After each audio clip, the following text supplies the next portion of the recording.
Do do do do do.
All right.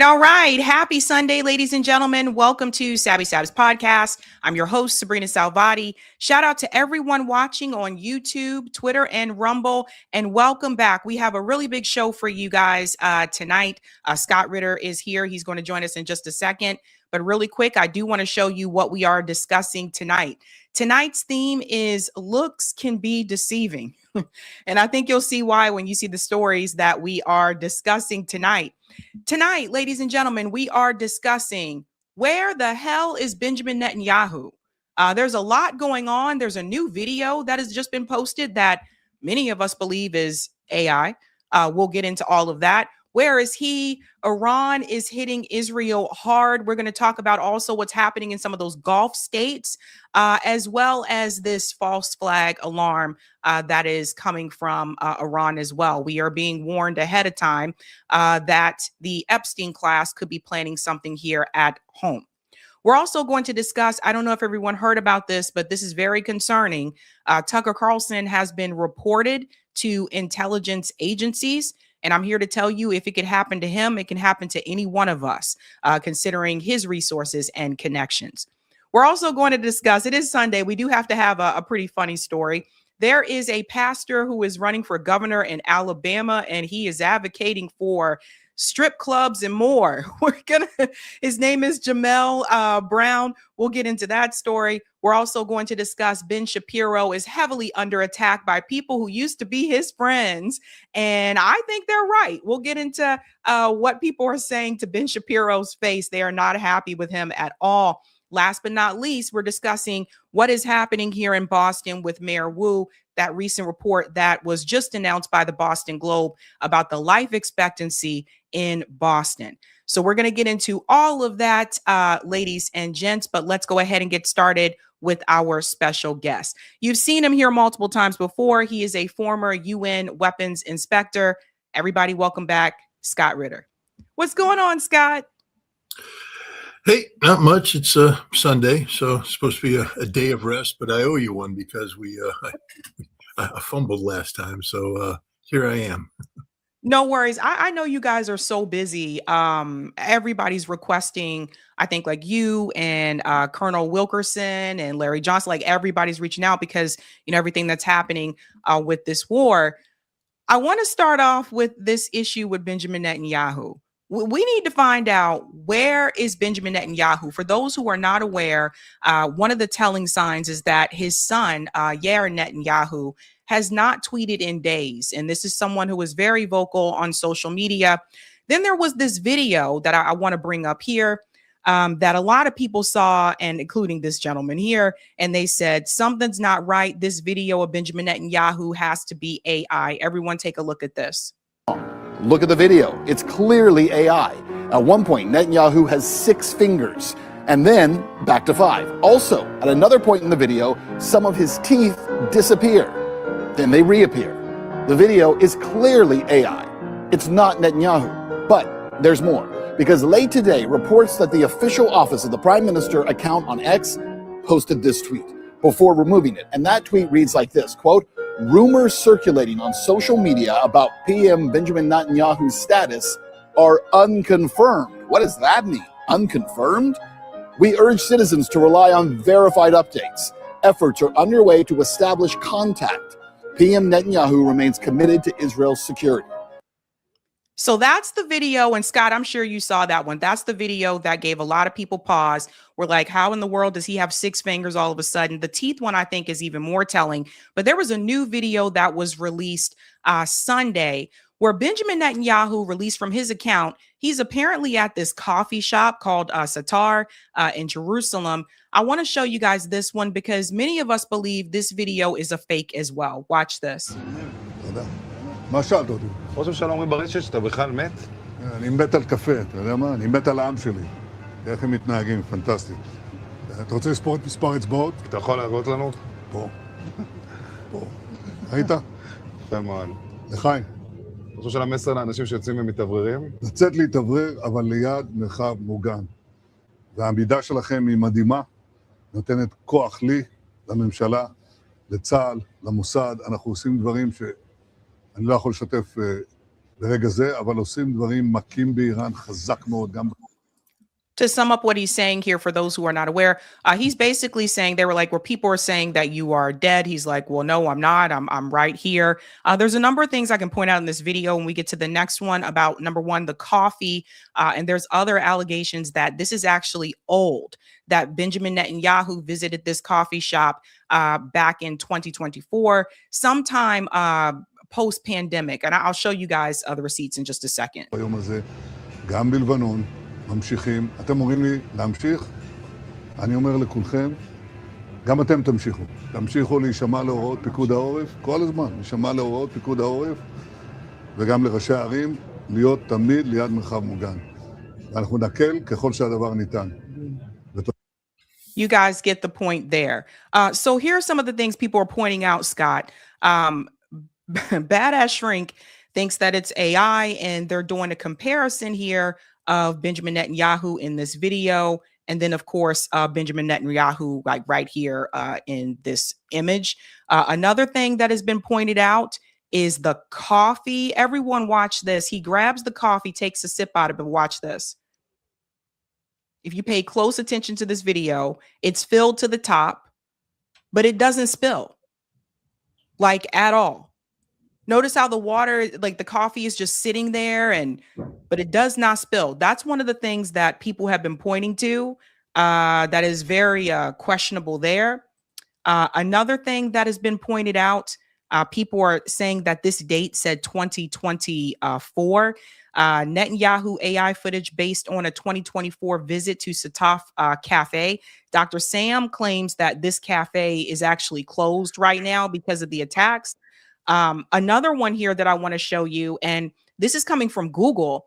People have been saying that the photos shared by Sataf on Instagram show that Netanyahu was there today. However, according to Google AI, it says the visit was part of a campaign to support businesses affected by the pandemic. So did they use old photos and stage the video inside the cafe today using a mask and or AI? Here's the description here from Google AI. The image shows Netanyahu drinking from the cup while visiting a cafe in Israel. The visit took place during the pandemic, as indicated by the mask worn by the individuals in the background. So here's another one too. I got a close up of one of those images that was on Instagram, the Satop's Instagram page, which was posted Sunday, saying he was actually there today. And what I noticed was these guys have on masks. Now, I know some people still go out with the mask on public, but it's just kind of weird that all of them happen to have it on. So, Scott, I got to get your take on this. There were reports that Benjamin Netanyahu's home was hit, that he may have been killed or whatever. These videos that have been coming out, obviously that other one looks very much like AI. The coffee not spilling in this one is also very suspect. Where is Benjamin Netanyahu? What do you think is happening? I have no idea. I mean, I simply don't know. What I do know is that I, like many people who are, I guess, predisposed to be critical of Israel, critical of Benjamin Netanyahu because of what he's done in Gaza and elsewhere, getting us involved in this war that we didn't need to be involved in. When I heard that, he possibly had been injured or killed, I think I threw caution to the wind from a journalistic standpoint and embraced the initial stories a little bit too gleefully. And, there's no evidence that he's dead. There's no evidence that he's wounded. We have a lot of very strong circumstantial evidence that there's some sort of cover-up taking place. But until there's more clarity, I mean, you're just sort of chasing a rabbit down a rabbit hole. And I apologize. I've been struggling with my eyes lately, and I have cataracts, and they're just burned out. And right now they're just going through a really bad phase. So if I'm rubbing my eye or something like that, it's only because they just feel like they're on fire. But I'll sit here and continue to talk with one eye closed, but just so people understand what's going on. I went to the eye doctor and they dilated them, and they never recovered from that. And they're very sensitive to light right now. So the second I turn on my computer and I have the studio lights, it just feels like a laser beam is running right through it. But I'll continue to work through this. I'm just sitting here suffering. So no.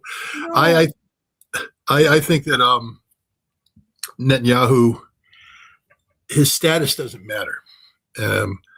Because what does matter is that last night Iran continued to strike Israel with ballistic missiles, even after Israel and the United States have tried to sell the notion that 90 to 95% of Iran's ballistic missile launch capabilities have been destroyed. That's clearly a lie. Iran is the nation in charge here. People are pointing out, I mean, I call them mouth breathers because they're literally oxygen thieves. These are the people who are promoting this war on behalf of the United States, who know nothing about war, and just cheerleaders for death and destruction. They keep talking about how we are, continuing to send our airplanes in and blowing things up in Iran. And we are. I mean, there's no doubt about it. Last time I checked, though, the Iranian people are in the street every day, marching in support of their government. They're in the street when the bombs are dropping. They're cheering when the bombs drop, not cheering the destruction. They're cheering on the government. They're challenging the people who dropped the bombs to drop them on them. These people aren't surrendering. The Iranian government is dictating the pace of operations, not just regionally, but globally. The global economy is 100% dependent upon decisions made in Tehran, nowhere else. And so when I look at all this, it just doesn't matter what Benjamin Netanyahu's status is. What matters is what is the sortie availability of the Israeli Air Force? What is the maintenance status of the Israeli aircraft now that we're 2.5 weeks into this war? When do they have to start cycling down and start rotating planes through and get engines looked at, get treatment on F-35s? What's their ammunition stockpile? How many standoff weapons do they have? How long can they sustain this campaign? People cheer a B-52 flying over with a bunch of AGM-86s on board, standoff cruise missiles. Yeah, look at this, America. Heavy breathing because they're oxygen thieves. You guys do know how stupid that is, because we have a B-52 is going to cycle off 10 cruise missiles that cost a lot of money to hit nothing. We're only hitting empty buildings. We're not hitting anything of substance. Everything has been evacuated. There's nothing in any of the buildings we're hitting. Nothing. We're just blowing up concrete. And we're using all of our high-value weapons to do it. Meanwhile, Iran is knocking the dog poop out of us all over the place. Israel's just getting slapped.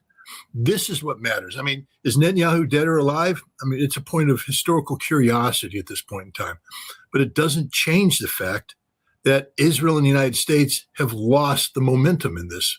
Whatever momentum they thought they had on day one has long been since been transferred over to Iran. Iran is calling the shots. Iran has shut down the Strait of Hormuz. There's nothing we can do about it. We can send a Marine amphibious unit, expeditionary unit, sailing from Okinawa, but where's it going to go? You know, they keep saying it's going to take Karg Island. Look where Karg Island is.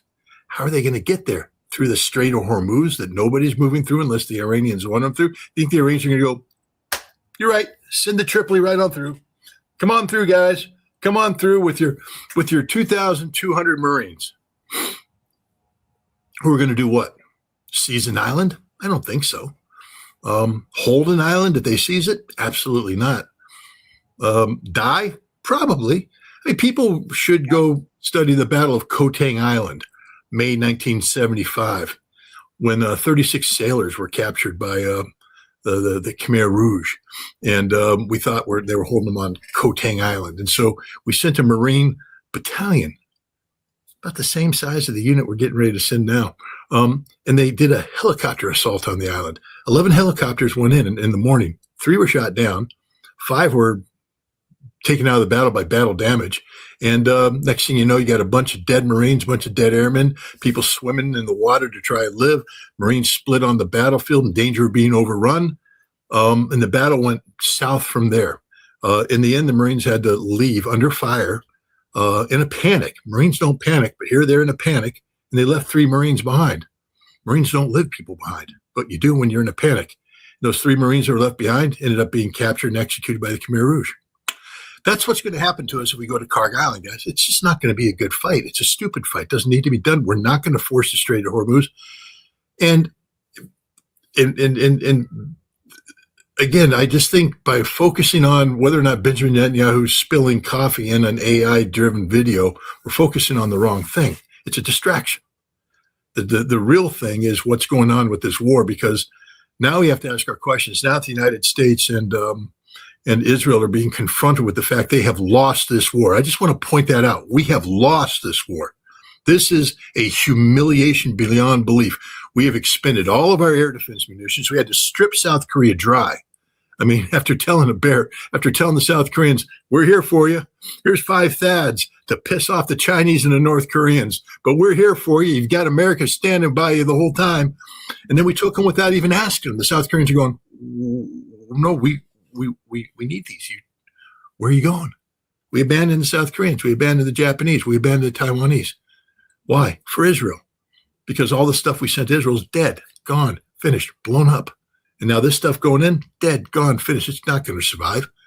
And then what? We're out of missiles. We got nothing. And the Iranians ain't running out of missiles. I saw one, I had to laugh because the Iranians unveiled the new, I forget the name of Fatah, solid rocket missile. And solid rocket's cool because, you know, it's faster. You don't have to fuel it up. It's more mobile, more usable. And I remember they're saying it looks like an escalation, but what this really means is that the Iranians are losing. You see, by using this newest weapon that's faster and accurate and can't be shot down, it only proves that they've run out of the other ones. Well, I don't know. Let's wait till tomorrow when we see the other ones get fired again. They haven't run out of anything. The Iranians have been planning this war for 20 years. They've been planning this missile war for at least 5 years. They have tens of thousands of these missiles. They ain't going to run out of them. They're going to keep launching them until the war ends on their terms. That's where I'm at. I know that's not the answer you wanted, but just 2 things. One, look, I'd be lying if I didn't say I watch those videos with curiosity. I do. Yeah. I do. I'm like everybody else. I'm all over that. Do I have my opinion? Yeah, I have my opinion, but it doesn't matter because we don't know. And the other thing is, it doesn't matter because it doesn't matter. The only thing that matters right now is that Israel and the United States are losing this war. Whether Netanyahu is alive, dead, I mean, it would be a great propaganda victory for the Iranians if they got Netanyahu after what the Israelis did to Ali Khamenei and others. And I think this is proof positive that the Israeli leadership is very vulnerable and on the run. That they can take nothing for granted. And the destruction that's being handed down on Israel is mind-boggling. Nobody with the people who knew anticipated this happening. The people that knew, a guy that deserves the gold medal for, accuracy is Mohammad Marandi. He's the Iranian professor who told us all exactly what was going to happen, how it was going to happen, when it was going to happen, and it's just been going the way that he said. That's that. Anyways, that's my way of saying that I don't know what's going on with Benjamin Netanyahu. I'll also tell people too that they would just replace Benjamin Netanyahu with someone very similar or possibly worse than Benjamin Netanyahu. So I want people to understand that as well. Speaking of Iran not giving up. Let me just add to that, though. See, the reason why I think that let's say he is, okay, now you're forcing me to answer the question. Darn you, Sabby. I think he's either dead or severely injured. Why wouldn't they say that? Because it's not that they're going to replace his coalition is hanging on by a thread. This war was a war of deception of not just of the United States, but also of Israel. Benjamin Netanyahu is not the most popular leader in Israel. People need to remember before all of this started, before October 7th, you had hundreds of thousands of Israelis in the street marching, demanding he be removed from office because he was trying to change the laws of Israel so that he couldn't be held accountable for the corruption. And Israelis were saying, no, you don't get to change the foundational element of Israeli law, they don't have a constitution, how the court system works, etc. You don't get to appoint judges so that they don't put you in jail. And yet that's what he was doing. He's a corrupt individual. He's a fundamentally corrupt individual, one of the most corrupt people out there. And yet some people say he cooked the books on October 7th to stay in power. That, how do you not know this was happening? Why are your response times so slow? But it was necessary to create an emergency to say, you need me, the security man. I'm the security guy. We now have a security crisis. Forget about all that judge stuff. Now it's security. And then Hamas beat the crap out of him. Gaza got fought. Israel's supposed to be this most powerful military in the world. And they didn't beat Hamas. Hamas is still there. You guys do know that, right? Hamas is still there. They're still under the ground. They can fight if they want to. Israel didn't beat them. Israel just committed genocide, which is what Israel does. So what did this guy do? He then expanded the war into Lebanon. And now you need me. See, yes, Gaza's a mess. It's a disaster. Hamas, we can't be, but now you need me to defeat Hezbollah. So he moves into that phase. Then you need him to defeat Syria and all this, and everything's looking good, but then it stopped looking good. And so he took it to the last step he could take it, Iran. This is a war about Netanyahu's political viability, but not him, just his little tiny little coalition of the right-wing Nazis. Ben Gvir, Smotrich, and others. If Netanyahu's dead or wounded, this coalition falls apart. And that's the end of Greater Israel. That's the end of this whole Greater Israel experiment. And so the people in power right now can't tell the truth about what's happening to Netanyahu. Because if he's dead, their coalition will collapse. There's a whole bunch of moderates out there, conservatives, who despise Benjamin Netanyahu, who will make a move to fill the gap. There's no Israeli politician with the resume of Netanyahu, with the charisma of Netanyahu within Israel. He's a man who has, basically, hypnotized the United States. I mean, how else do you explain all those standing ovations in Congress to a man who's a mass murderer? But I think that that this isn't about him being replaced by somebody worse than him.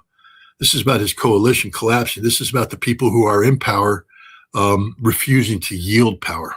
And because they're now in the fight of their life right now with Iran. They gambled and they have lost. And so I think there's just a lot of stuff happening inside Israel right now that isn't for the good, because if Netanyahu's dead, you get a collapse in confidence of the government at a time when Israel is showing that that life is unsustainable in Israel. And what happens when Israelis start fleeing? When they start emptying the homeland, when they start returning to where they came from, that's the end of Israel. And so I think there's something going on here. I can't say exactly what, but there's something going on here that's about sustaining the notion that Netanyahu continues to be a viable political leader, because that is absolutely essential for the greater Israeli project. And it's essential not just for Israel, but for the United States. We're the ones who brought the Abraham Accords into being. We're the ones that convinced the Gulf Arab states to get on the knee and surrender to this notion of greater Israel. And that whole concept is falling apart. Donald Trump, again, he's literally in a state of panic right now. You can see it in his tweets.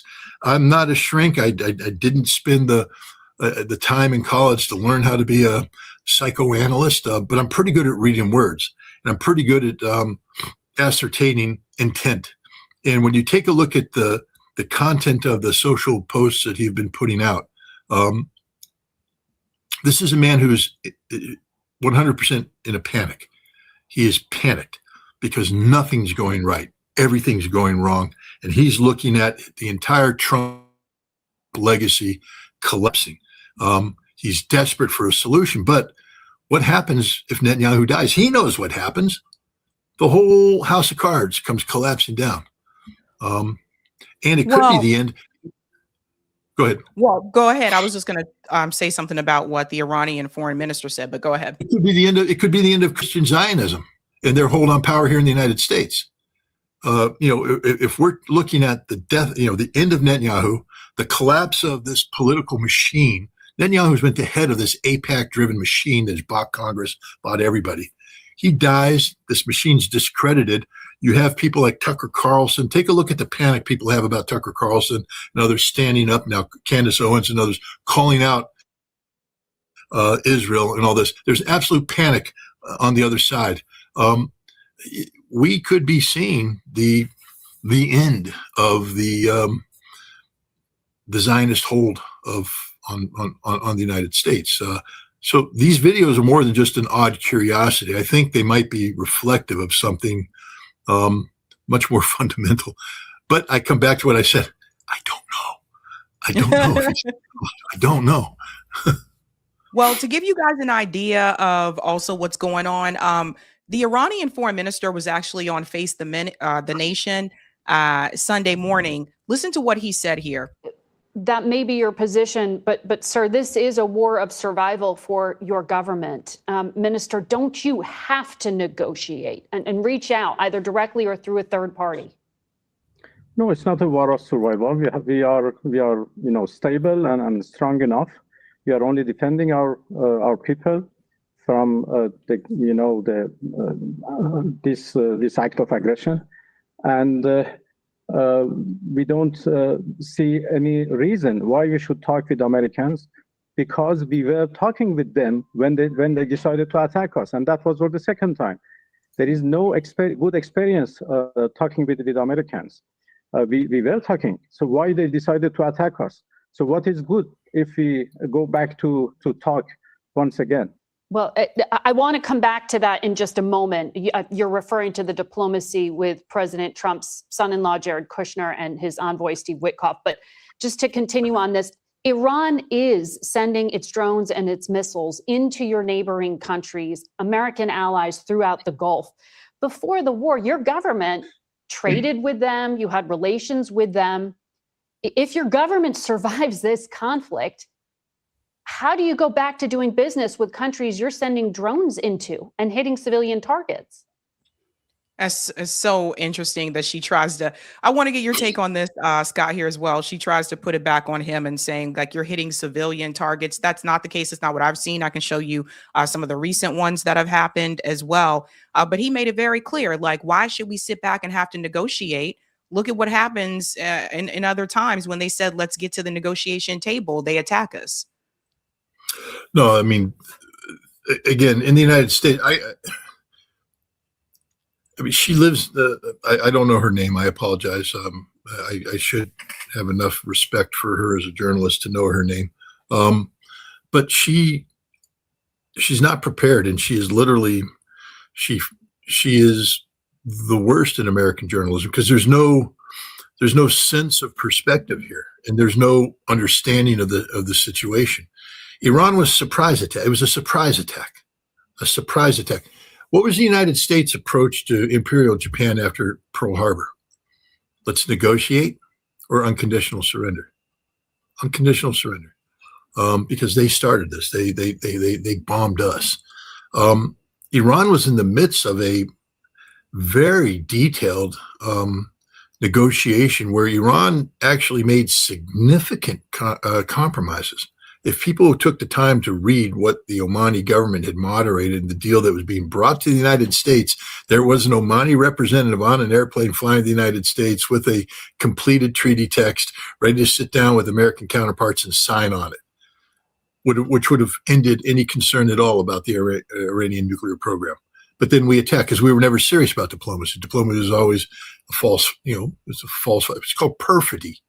It's a war crime, by the way. It's, people don't care anymore. We use that term war crime so often, they're just tired of it. But it's a serious war crime to hide behind a white flag of truce and then attack. But this second time we did it.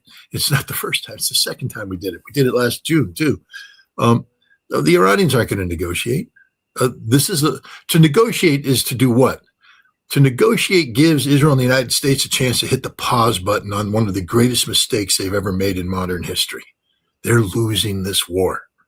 Iran's winning this war. So why would Iran want to negotiate a ceasefire?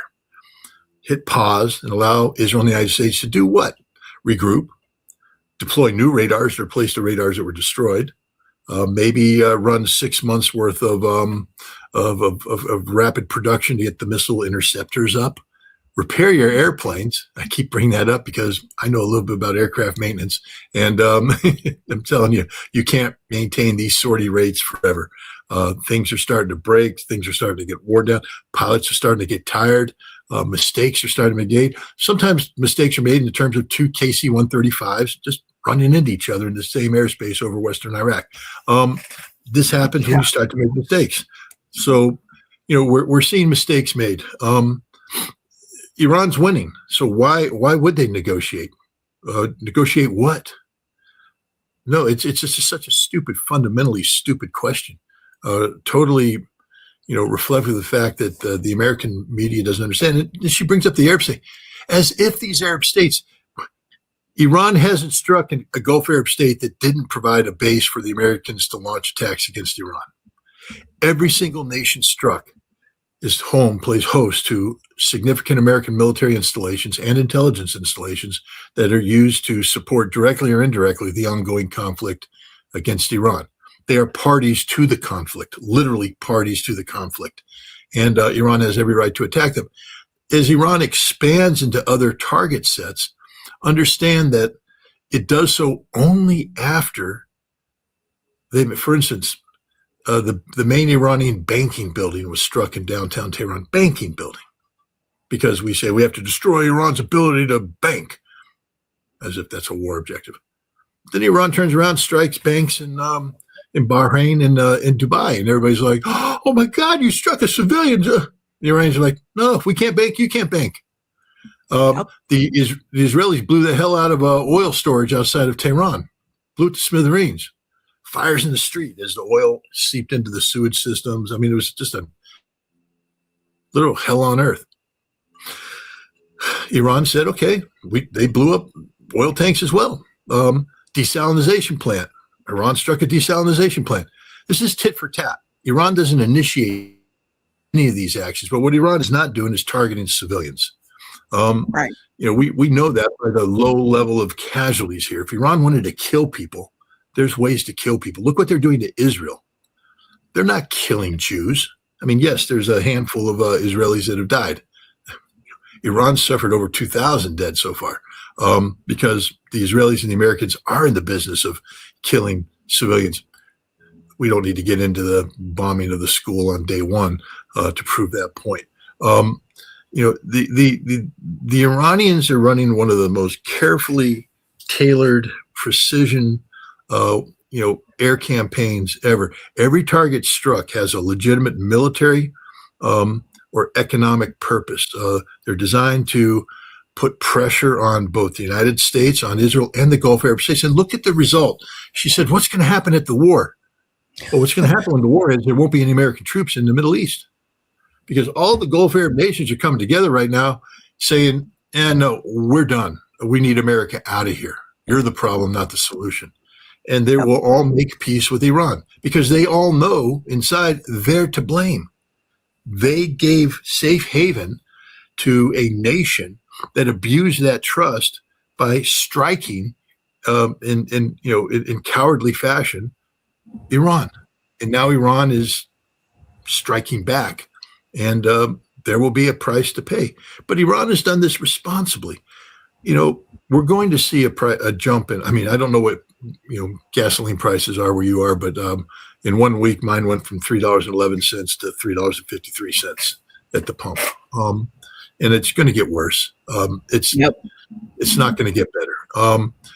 Even if they stop today, there's going to be pain because look at Australia. They're running out of everything. And even if they freed up the Strait of Hormuz, shipments wouldn't get to Australia for weeks. They're running out of stuff in days. And no matter what happens, the cavalry can't arrive for weeks if they arrive at all. So Australia's just going to go through an absolute nightmare. Europe's going to go through that as well. This is Iran playing that card, just like Mohammed Mirande warned they would. But they haven't completed it. If we want to escalate further, as some people are asking the president to do, strike, for instance, the oil facility at Karg Island that where 80-90% of Iran's oil is loaded onto tankers at that place, they will shut down energy production forever in the Middle East.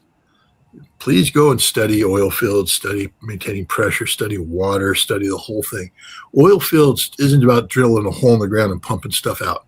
There is a complicated way of maintaining an oil field as you do all this, and it has to be done very carefully.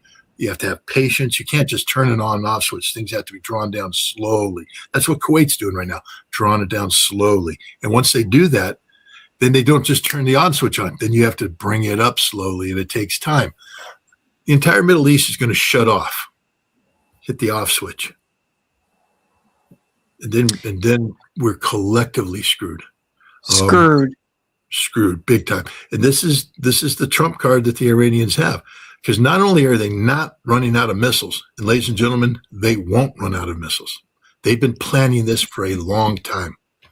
I was going to say thank you for saying that, because Pete Hegseth just had that speech a couple days ago where he said they don't have anything left. They 90% of their weapons have been used. I'm like, oh my God, this guy's lying through his teeth. And so many people are buying it. Like if they only watch corporate media, a lot of people are believing that. I'm like, are you kidding me? How do they use 90%? They were actually like hitting Israel as he was saying that. So thank you so much for saying that. Yeah, it's almost like, Pete Hegseth is just a running Saturday Night Live, opening segment. Everything he says is parody because it's so ridiculous, so over the top, so fundamentally ignorant and stupid. But is there no shame? We have 90 to 95% of their launch capability is gone. We have degraded them. At one point in time, they came out and they said there's fewer than 12 launchers left. I think the next day the Iranians launched 40 missiles. I'm like, that's at least 40 launchers. I'm not sure. I'm just a Marine. I'm not the greatest at math, but if you're launching 40 missiles, you got more than 12 launchers. And then Hegseth says that night Israel got hit with one of the largest missile barrages ever. What this proves is we don't know what we're doing. We don't know our enemy. We don't know anything about the Iranians. I'm telling you right now, ladies and gentlemen, we are blowing up empty buildings. That's it. And then we get pissed, excuse my language. And then we start blowing up buildings that aren't empty, but should not be struck because of the laws of war. We get frustrated, so we start striking civilian targets, purely civilian targets, and we're committing war crimes. I mean, again, the school is proof positive that we are capable of committing the most outrageous war crimes. I'm telling you right now that we're doing it today because we are in a panic. We have people who believe that to achieve your results, you just have to drop more bombs. It's a simple mathematical. Guys, I've been doing this a really, really long time. I hate to give away my age here, but I remember the Gulf War, Desert Storm, and I remember General Schwarzkopf setting certain criteria for, reducing enemy capability before we would start the ground war. And I remember people like me pissing him off because he's like, well, we need to bring it down to this level. And I'm saying, well, you might want to hit some targets then because they're up here. We're not doing what you think. Well, we flew B-52 missions last night. We had to have killed something. Gosh, I don't know how to tell you this, General, but when you take off from Diego Garcia and you start flying in towards Kuwait, at some point in time on the map, there's a shift in the grids because, the world isn't flat, it's round. And so there's an adjustment made. And the B-52s failed to make the adjustment. They were going off of map flying and they flew right in. And if you look at the photograph, here's the Iraqi defensive positions. And over here's the B-52 bombs. They bombed the desert. They didn't hit anything. I'm sorry, but that's just the way it is. The Air Force was so afraid that they were losing control of the narrative because they were out there saying air power wins, air power wins, air power wins, that they convinced Schwarzkopf that rather than rely on people like me to look at photographs and say what's dead and what's not dead, we'll just use a simple mathematical formula. For X amount of bombs dropped, we achieve Y amount of damage automatically. So all we have to do is drop more bombs and we will tell ourselves we're doing it. And so next thing you know, green, green, green, and the ground invasion starts. Fortunately, our ground troops are really, really good. And it didn't matter that the Iraqis hadn't been prepped the way they were. We rolled through them like a hot knife through butter. But it was based on a lie. I remember when the war ended, one of the things that I did, I went out there. There was a famous engagement of 23 Eastern or 53 Eastern, I can't remember, 73 Eastern, maybe 73 Eastern, where the Talcana division fought an American, I think 1st Cab, 24th Mech, I don't know. But they fought the U.S. and it was a one-sided victory. We blew up a lot of stuff on the ground. We won.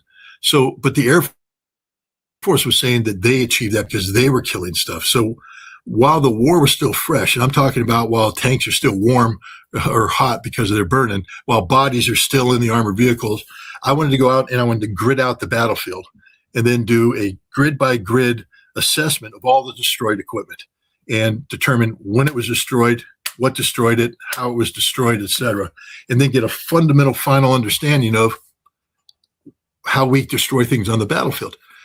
The Army was all happy with that. They're like, yeah, we're good. The Air Force was so scared.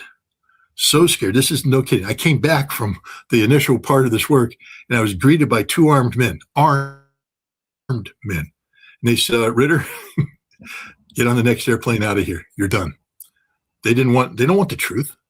They don't want the truth at all. So that's how I got to go home early in the Gulf War. The war was over, but people hung out there for a couple of weeks doing stuff. They physically put me on an airplane to get me out of there because they didn't want the truth told about the fact that air power doesn't do what we claim it does. It never does because it's all about targeting. It's about intelligence. It's about so much more than simply a sexy plane dropping a sexy weapon. We can have pinpoint accuracy, but if we don't know what we're hitting, it doesn't matter. And that's what's going on right now. That's why I talked about that B-52 with all the AGM-86s. They're going to cycle off 10 multi-million-dollar missiles. They're going to hit empty buildings so that somebody somewhere can tell Pete Hegseth, we've taken them down to, we've killed 92% now because we fired 10 cruise missiles and they don't miss their target, Pete. They don't miss. They're lethal. They're really lethal. They're rolling in lethal. That's one of his favorite words, lethality. You're killing a lot of concrete, Pete. God bless you, man. But you're not doing anything to the way the Iranians are designed to fight this war. I'm not saying we're not, that it's not that we aren't achieving some. I'm sure the Iranians are taking losses, but they have prepared for this fight. And they are experts in deception. They are experts in decoys. And they know how stupid we are. They've been watching it, just again, for all the mouth breathers out there, all you oxygen thieves who sit there and America's the greatest thing in the world. Wow. They've been watching us fight for 2 decades. Just look at a map. Iraq is right next door to Iran. Look at Afghanistan. Same thing. They've been watching everything, and they have some of the best intelligence collectors in the world. And they collect everything, our communications. They collect our equipment. They collect they study our doctrine. They've got it all down. And so they know how we operate. They know what our prejudices are in terms, military, they know that we're like kittens in a laser beam. You know what happens when you put a laser beam in a room with a kitten? You shine the laser beam on the wall. Around, trying to catch it.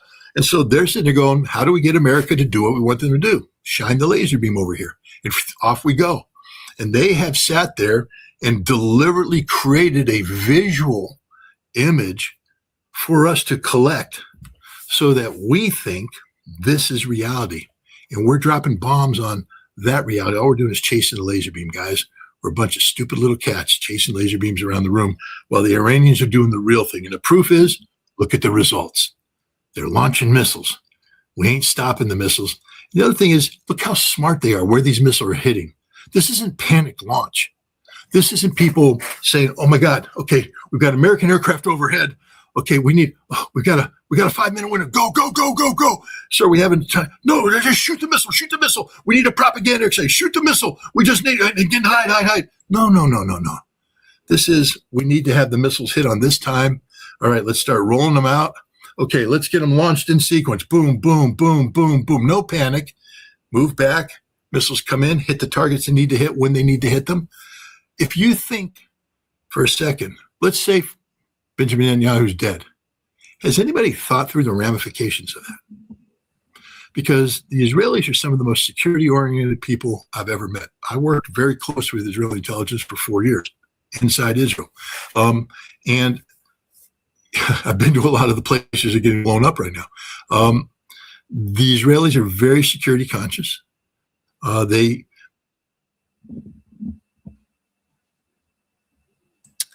Scott, I think you froze there.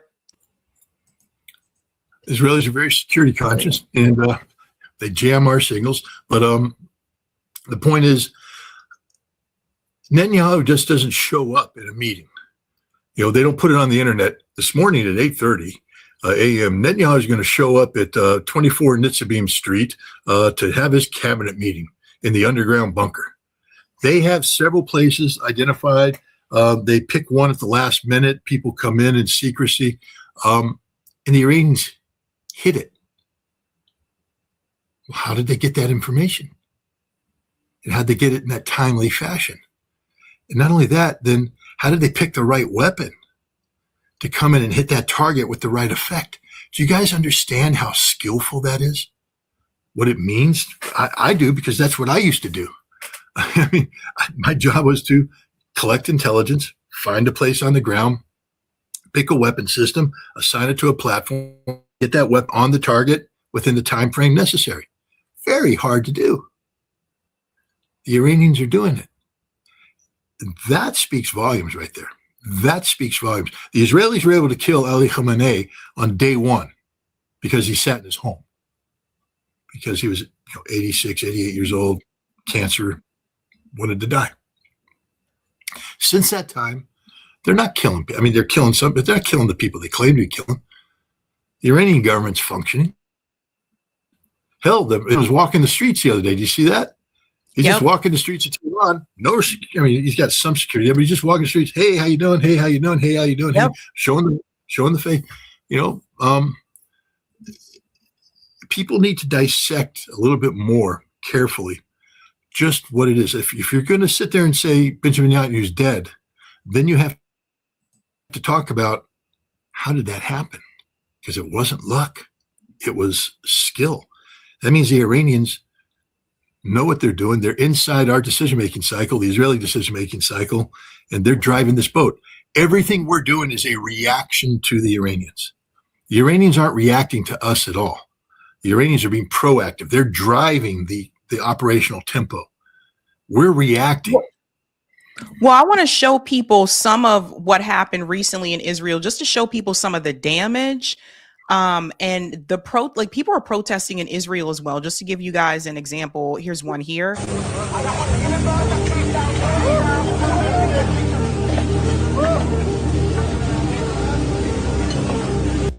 I'll mute it because of the music. But just to let you guys see, because corporate media, they're not showing people what's happening in Israel like this. Here's another one. As you can see, the protests have already started. People protesting here.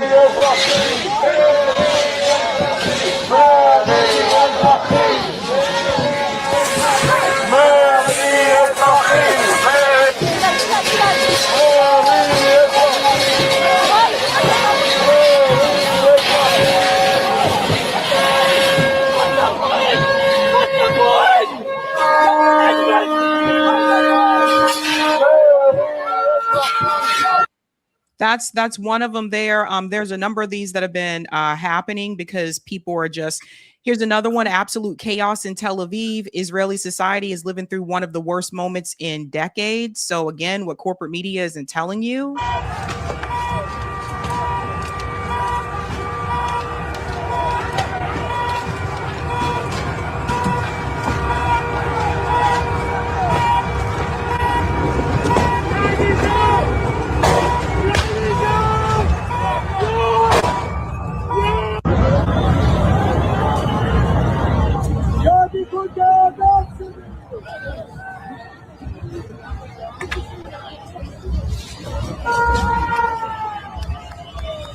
Yeah, as you guys can see, the people are, I guess they've had enough.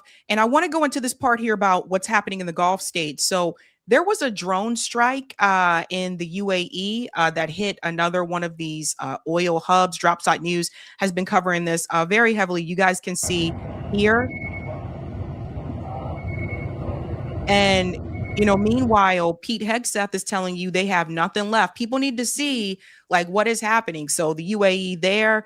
Another one here is an alarm in Iraq where they are telling American citizens to get out now. Some breaking news considering the situation in the Middle East. We're hearing from the United States that all US citizens should leave Iraq immediately. That warning coming in the last few moments. So you'll remember we told you that Iraqi security officials have said a missile struck the US embassy compound in Baghdad, reportedly hitting a helipad.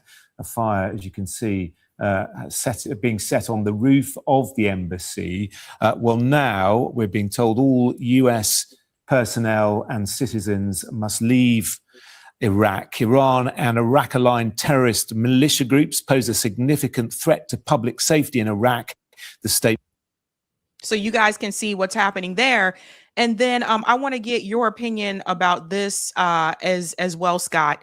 Citibank was hit in Dubai. भागो पीछे तो पीछे बहुत तगड़ा ही धमाका हुआ है यहाँ बहरीन में. Yeah, they went after the banks. They went after, other like infrastructure here. And then I want to get your take on this, Scott. Donald Trump, shout out to Gen X girl because she's doing the damn thing. After declaring victory over Iran, Trump is asking allies for help. So he's asking allies to send warships to break Iran's hold on the Strait of Hormuz, to break that blockade. This is not going well for Donald Trump at all. I want to get your take on this, Scott, because again, like I said, corporate media is not showing people a lot of things that I just showed them there. Let's just, again, parse out a couple of things. The evacuation of U.S. citizens from Baghdad, from Iraq. The Green Zone, which is the former, presidential palace area for Saddam Hussein that was taken over by the United States. We took over his palaces. We converted them into our embassy, into other, so it's sort of a city within a city. has, for some time now, the United States has been publishing videos that show the green zone has this system, the Sea Whiz or whatever. It's a Gatling gun system on top of the building.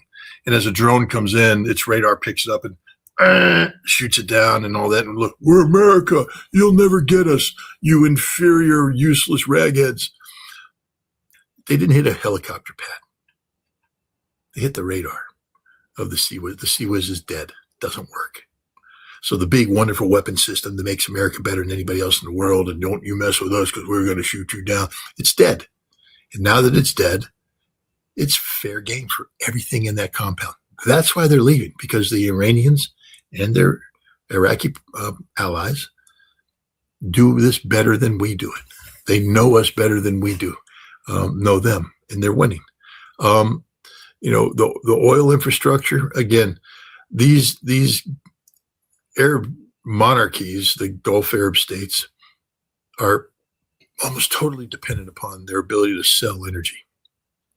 And they're not selling energy right now. The United States is out there bombing Iranian energy targets. Iran is responding. There's panic right now, absolute panic throughout all of these monarchies, because they stay in power because of the wealth. They're extraordinarily wealthy. Then they find a way to hire thugs.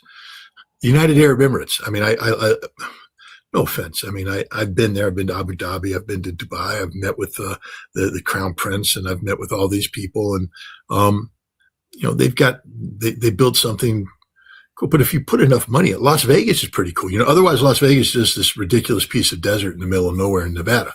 But we put enough money into it and enough water that you've built this neon edifice that as long as you ignore the corruption and the prostitution and all the other stuff, it could look like it's cool. Dubai and Abu Dhabi, it's the same thing. It's all flash, all money. It's all fake. Underneath it, there's tremendous amount of decadence and depravity. There's supposed to be a moral, Muslim world, very moral. The prostitution in Dubai and Abu Dhabi is unreal. It's just the reality of it. So, they live on a facade of fooling people into believing that they're all powerful. The royal family is strong and noble, and they show them marching forward with falcons on their arms, and they're great. When this is done, Dubai is going to be a ghost town, because what makes Dubai work is the international money that comes in, the banking money that comes in, the notion that expatriates can live in peace and wealth and money flows and all that. No, the Iranians have just shown that to be a lie. And the UAE government's in a total panic right now. They're starting to consolidate. They're in such a panic. They've been out there challenging Saudi Arabia for some time now. It's always funny to watch these elite Arab nations fight each other. And they've faced off in Sudan. You may remember that Sudan's got a big problem. The RSF's taken on the former Sudanese army, huge war crimes, massive displacement of people and all that. And the UAE was sort of backing the RSF. But the UAE is withdrawing from Sudan right now because they have to come home because they're in a panic. 85% of the UAE's military are mercenaries, primarily Pakistanis. What happens when you can't pay them anymore? Mercenaries only as good until the money's going jingle jingle in their pocket. And what happens when the mercenaries start to view you as the problem? And there's a lot of panic right now in the UAE. They're looking at this, this quasi paradise that they've constructed dissolve before their very eyes because of Iran. Iran's exposed the weaknesses, the frailties. The same thing with Qatar. I mean, you hear people in the United States criticize Qatar. They support the Muslim Brotherhood and all this stuff. Well, they do all what they do because of money. They got a lot of money. They get money by selling liquid natural gas. They're not liquefying natural gas right now. They shut down that process. Nothing's getting shipped out of there, which means no money's coming in. And eventually they're going to run out of money. And when they run out of money, again, the Qatari military is so wonderful. They're mercenaries. They're all mercenaries. And when they're not mercenaries, they're fat because Gulf Arabs don't like to work because they have too much money to work. They have so much money that why should they work? They hire the Pakistanis, they hire the Indians, the Bengalis, they hire the Filipinos, they hire the Thai, they hire everybody but them. Nations that do work, let me tell you the nations that do work. Iraq, they work. Those Arabs work. Iran, they're not Arabs, but they work. I mean, yes, look, everybody has migrant class, but the Iranians work. They get their hands dirty. They dig ditches. They do stuff. They build things. You don't find a Gulf Arab that's out there getting dirty. He'll sit there with his perfumed handkerchief and sniff the air and hire a British consultant to come in and manage this, make this work, make it happen, do this. Here's a lot of money, make it happen. And now that money's going away. And when it goes away, all those British consultants you hired, they go away too, because they weren't there because they like you. Nobody's in the Gulf because they like these fat Gulf Arab leaders. They're in the Gulf because these fat Gulf Arab leaders have a lot of money and they're offering a lot of money to support these people. But no one's rallying around the just cause of the fat Gulf Arab leaders. And now all the fat Gulf Arab leaders are coming together saying, we ain't going to survive this if we're not careful. We need to address the root cause of the problem here. And the root cause of the problem is the United States. That's the amazing thing. They've come together and they've all acknowledged America's the problem here. You need to get out of here so that we can get back to selling oil and being able to buy off loyalty. But we're going to hit a point where even if the United States leaves, and we are going to leave, Sabby, we've lost. It's over.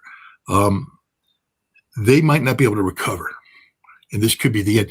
I find it ironic that everybody started this conflict looking for regime change in Iran.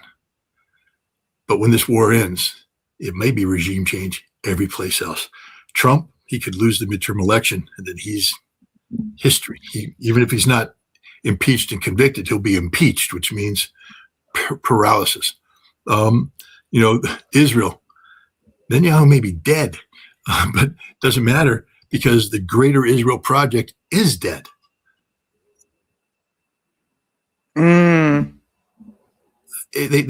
East Board meeting, and it was all about the greater Arab project. If take a look at it, all the Gulf Arab states were there in Florida at Donald Trump's little ego project, talking about how they're going to make peace in Gaza and do all this stuff. And each one of these people put $1 billion into it and all that.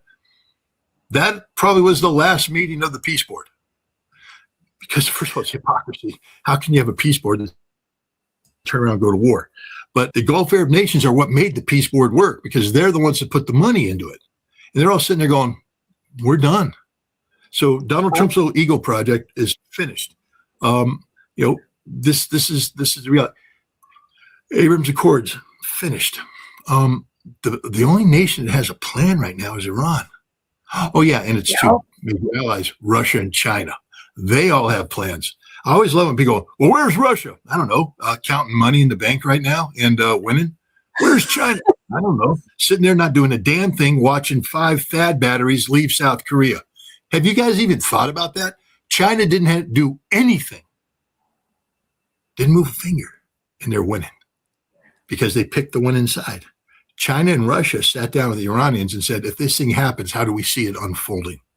And then China and Russia's job was to help Iran up until the point of conflict, and then sit back and wait and let things happen.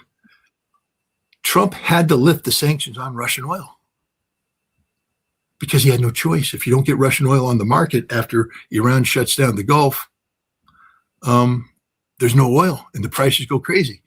And the Russians didn't have to do anything. They just sat there and went, spasiba.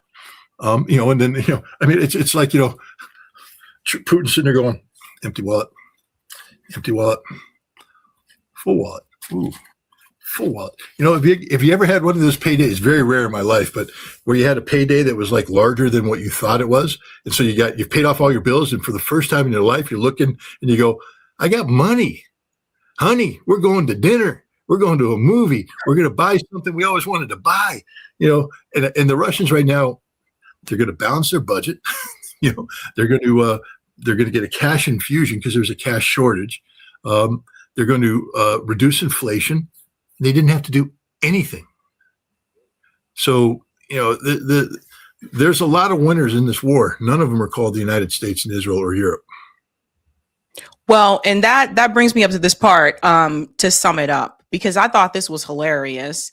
Now they're pushing back on Trump. One of his advisors, David Sachs, who is another billionaire in Silicon Valley, he said that Israel could use nuclear weapon. So he is one of Donald Trump's top advisors, and he calls for the off-ramp to the Iran war because he said that Israel could be destroyed. All these people are starting to backpedal now. Another one here that I thought was interesting, Iranian lawmaker cites the UN charter in calling Ukraine legitimate target for helping Israel with drones. Now, this part to me is hilarious because how is Ukraine going to help Israel with drones when they're getting weapons from the United States? They can't even help themselves. So you guys see what's happening here, how other people are like kind of just putting their foot in it. And last but not least, I want to get your take about this, Scott. It has already been said, Ali Larijani said it first here earlier Sunday morning. I've heard that the remaining members of the Epstein network have devised a conspiracy to create an incident similar to 9/11 and blame Iran for it. Iran fundamentally opposes such terrorist schemes and has no war with the American people. Professor Morandi commented about this and said, I've been told that recently in a joint meeting between some extremist figures in the U.S. and Israeli regime intelligence services, a plan discussed to target a landmark tower in either an American city or in the UAE and then blame it on Iran. The goal would be to create international consensus for their subsequent actions and crimes. This looks like a very real possibility that intelligence is going to try to create some type of 9/11 style false flag, either in the United States or in one of the Gulf nations there. I want to get your take on that. And then also, how does Ukraine have drones to even send to Israel when they can't even help themselves at this point? Well, the Ukrainians aren't sending drones to Israel. Ukraine is marketing anti-drone technology. These drone interceptors that they've developed with the assistance of the United States to counter the Shahed style drones. And so they've built a whole bunch of these things, and they're out there. They're deploying them. They don't work. I just want people to understand that they can shoot down some decoys. They can get this slower stuff. But what the Russians have done and what the Iranians have done as well is they've just built better Shahed 136 variants with jet engines. They fly faster, and by the time you launch your little interceptor, it's gone. And this is why everything's going boom inside Ukraine. Because Zelensky is just a giant grift, 100% grift. He tried to sell these things to Gulf Arab nations. Nobody's interested in it. The United States not interested, nothing. Politically, he's trying to market it to Israel. Nobody's buying it. It's not really helping. But what the Iranians were saying is this makes them a party to the conflict. Therefore, Iran could possibly launch missiles. I just think the Iranians understand that last night, the Russians launched just shy of 50 advanced missiles, Zircon and Kinzhal missiles into Iran. Now, according to Zelensky, they shot them all down.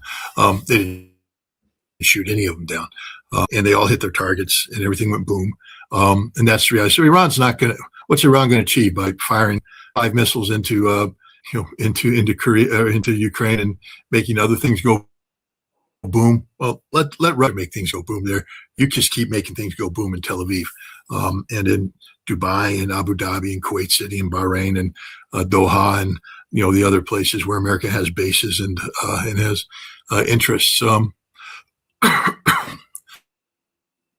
I went to the last question first. The first question was about the false. Yes, false the top flag. Yeah. false flag. Yeah.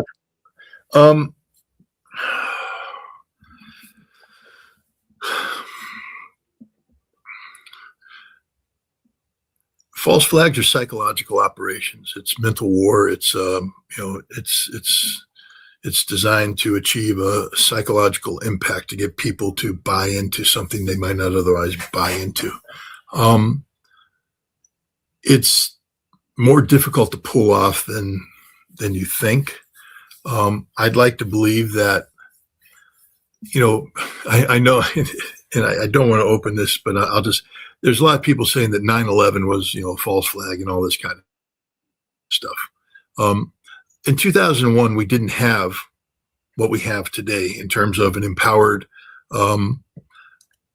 social media, alternative media presence that literally picks everything apart. You're not going to get away with a false flag today because there's just too many smart people out there looking at things. There's a population that's become increasingly distrustful of the government, and there's too many people asking, who benefits from this? What? So I think that there might be some people in there talking about a false flag, but the idea of the United States government successfully pulling off a false flag today about Iran, I just don't think the population is going to buy it. Why would Iran? I mean, this is a fundamental question. Iran's winning. So why would Iran have to do an act of desperation designed to draw the United States deeper into this conflict? Iran's winning. They don't need to do anything else. They don't need to shift their plans. Their plans are working. And I just think there's enough people right now that are engaged. And also, again, we're seeing the self-destruction of this this Zionist cabal that has hijacked and seized control of American mainstream media for so long and has sought to control the narrative. They're not in control anymore. They've lost control and they're panicking right now. They're starting to see fractures brought in because people are starting to ask the right questions about why America is doing what they're doing and on whose behalf is it? Is it America? Does it make America great or does it make Israel great? America first or Israel first? And these are entities that control how information is flowed to the American public, and their system is fracturing, crumbling. I don't think you can get away with a false flag today. I really don't. Thanks to social media. Thank you to social media, and of course, independent media. Thank you, Scott. Thank you to you, Sabby. This is where you need to say, the work that I do, you and others. This is why we've built. This is the importance of this alternative media. And I don't like the term alternative because it sort of gives the feeling that we're somehow subordinated to mainstream media. No, we're not alternative. We are independent media.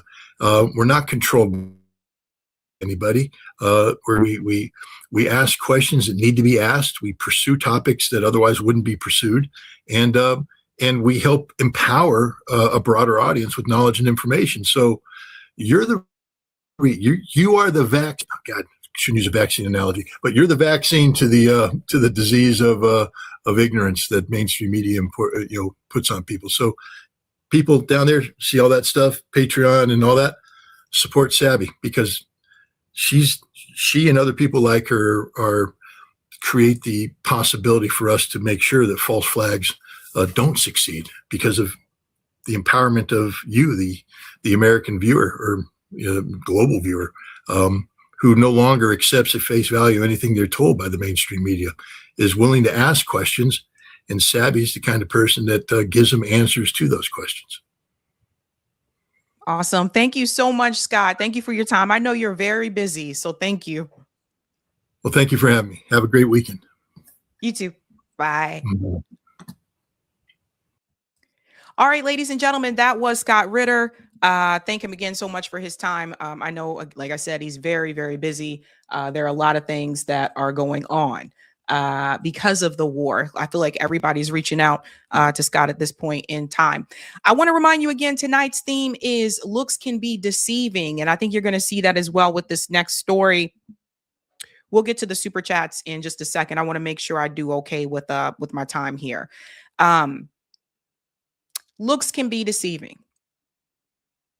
Apparently, some of Ben Shapiro's former friends and buddies have decided to tell Ben Shapiro exactly what they think of him and his pro-Israel narrative, and including there are now text messages that have come back, that have come from the grave, of how Charlie Kirk actually felt about Ben Shapiro as well. You can see it here for yourself.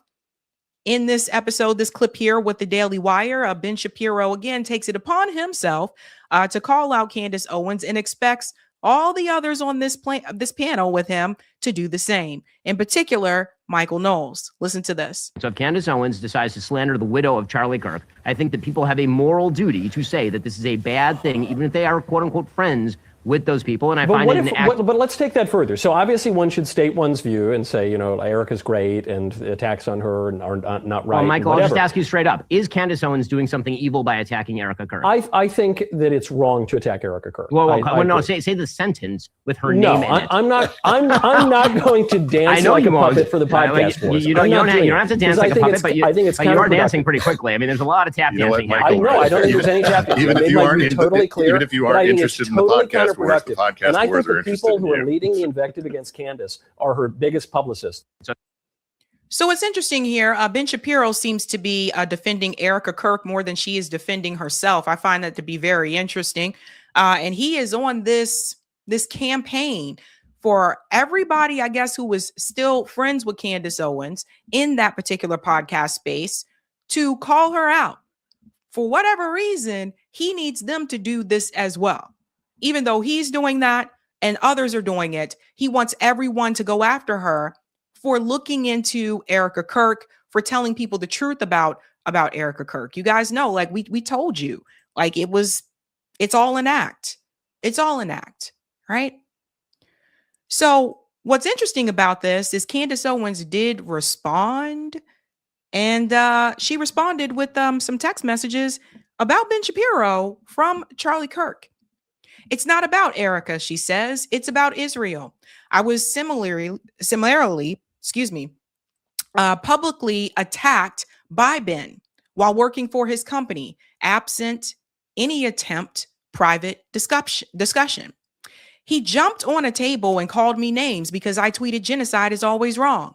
Charlie immediately had my back publicly and privately commented that Ben has no allies and cares about Israel more than America. Everyone at Turning Point knows exactly how Charlie felt about Ben and his lack of allegiance to anything but Israel. Specifically, how horrifically he treats people over the subject. You guys don't have to believe me. She actually still has the screenshots here. So Charlie is in the blue here. Can't wait to see you in person and tell you what's going on behind the scenes. I just cannot let what happened fly. I have taken the high road too many times on Ben's public emotions. It is stunning to me that he is 40 and behaves like this. So do you see, like, Candace still has these messages? Obviously, you can see Charlie Kirk had some issue with Ben Shapiro and his whole Israel first message. She responded by saying, I can't wait to hear. He's losing a lot of support. Charlie says, yeah, unbelievable bad for him from a PR stance. I've expressed that I think he needs to take a week off. I think he's in some sort of psychosis, genuinely. Candace responds, he has fewer and fewer allies. Also, I wish he got this worked up about America. Weird. And Charlie says here, the Israel first thing is something I can't comprehend. AIPAC going after Thomas Massie was a major wake-up call for me. Cannot have foreign interest groups going after our congressmen. That text message there also shows you that Charlie Kirk did have a problem with the pro-Israel lobby after all, at least by that point. So, of course, you know, Ben Shapiro and the likes are very upset that Candace is sharing those messages. But it's not even just about her, because Megyn Kelly, Candace Owens, and Tucker Carlson have basically in the past couple of days told Ben Shapiro exactly what they think about him and what he can do with all of that. Here he is calling out Megyn Kelly. Again, he thinks it's a problem because Megyn Kelly is friends with Candace Owens and she's not calling her out. Listen. Josh says, quote, "Dear Ben, I've been watching a lot of your adversarial interviews lately, and I've noticed that once they run out of arguments, they always fall back on the Israel issue." Yeah, I noticed that too. I noticed this especially in Megyn Kelly's defense of Tucker Carlson, where she claimed that your issue with him and recently her all boiled down to Israel, which I believe is an incorrect characterization. They just find it convenient to blame Israel instead of facing the actual points you are making. My question is, how do you deal with people like this? People that anytime you disagree with them, just say the reason you disagree with them is because of Israel. I like the way Matt Walsh said it, people that are Israel first, but from the opposite direction, meaning the first thing they care about is being anti-Israel. I'd love to hear your thoughts on this. So yes, they're lying. Megyn is lying and so is Tucker. I mean, period. They're just lying. Okay. I started originally criticizing Tucker Carlson for his economic programs back in 2018. And then in the more modern post-Fox iteration of Tucker, I started criticizing Tucker over his going to Russia to sniff the bread and kiss Vladimir Putin's ass. My generalized critique of Tucker in the last few months has been, one, he hosted and glossed a Nazi, Nick Fuentes, which doesn't have to do with Israel. It has to do with glazing a Nazi, Nick Fuentes. And then I did a speech at Heritage in which I went through the fact that Tucker Carlson is in no way, shape, or form a traditional conservative. That he's a conspiratorial near anarchist at this point, seeking to tear down the fundamental ideas and institutions of the United States. So let me tell you what I think this is really about here, okay? I think that one of the reasons why Ben Shapiro is coming after someone like Tucker Carlson so heavily is because he does realize that there is an appetite for some of the things that Tucker Carlson has been saying, especially when it comes to geopolitics and focusing on affordability. There's an appetite for that in the Republican Party, especially among those who are very young, right? A lot of the younger people tend to be more anti-war. That's what the numbers are showing us today. Ben Shapiro is afraid that Tucker Carlson is going to run for president. Now, he probably won't tell you that, but I believe that's what this is really about. The reason why he wants all that shut down, he wants Candace to stop talking. He wants Megyn Kelly to call out Candace Owens. He wants Tucker Carlson to be quiet and go away. The reason why he wants these things to happen is because Ben Shapiro is afraid that Tucker Carlson may run for president. And the reality is, if he does, he's probably going to get the nomination in the Republican Party. That's what scares Ben. He doesn't want someone like Tucker there because Tucker is criticizing Israel, and according to Ben, apparently too heavily. So that would be a disruption to the Zionist cause. That's what this is really about. That's why he wants to shut down Candace and Megyn and Tucker and get the Republican Party back on the track it was before of being 100% unequivocally pro-Israel. That's what I believe this is really about. Go watch the Heritage speech. I believe Israel is mentioned once in a 35-minute speech that is all about Tucker's general view of the world and how it does not represent traditional conservatism in any way. Megyn is even more dishonest. I've literally never, not once, mentioned Megyn Kelly, never, in the context of Israel. Ever. My critique of Megyn Kelly began when, and again, go back and watch the tape because it's all on tape, gang. Go back and watch the tape. Megyn wanted me to come and do one of her live events, which we did for free, obviously. It came down as a favor to Megyn because Megyn and I were friendly.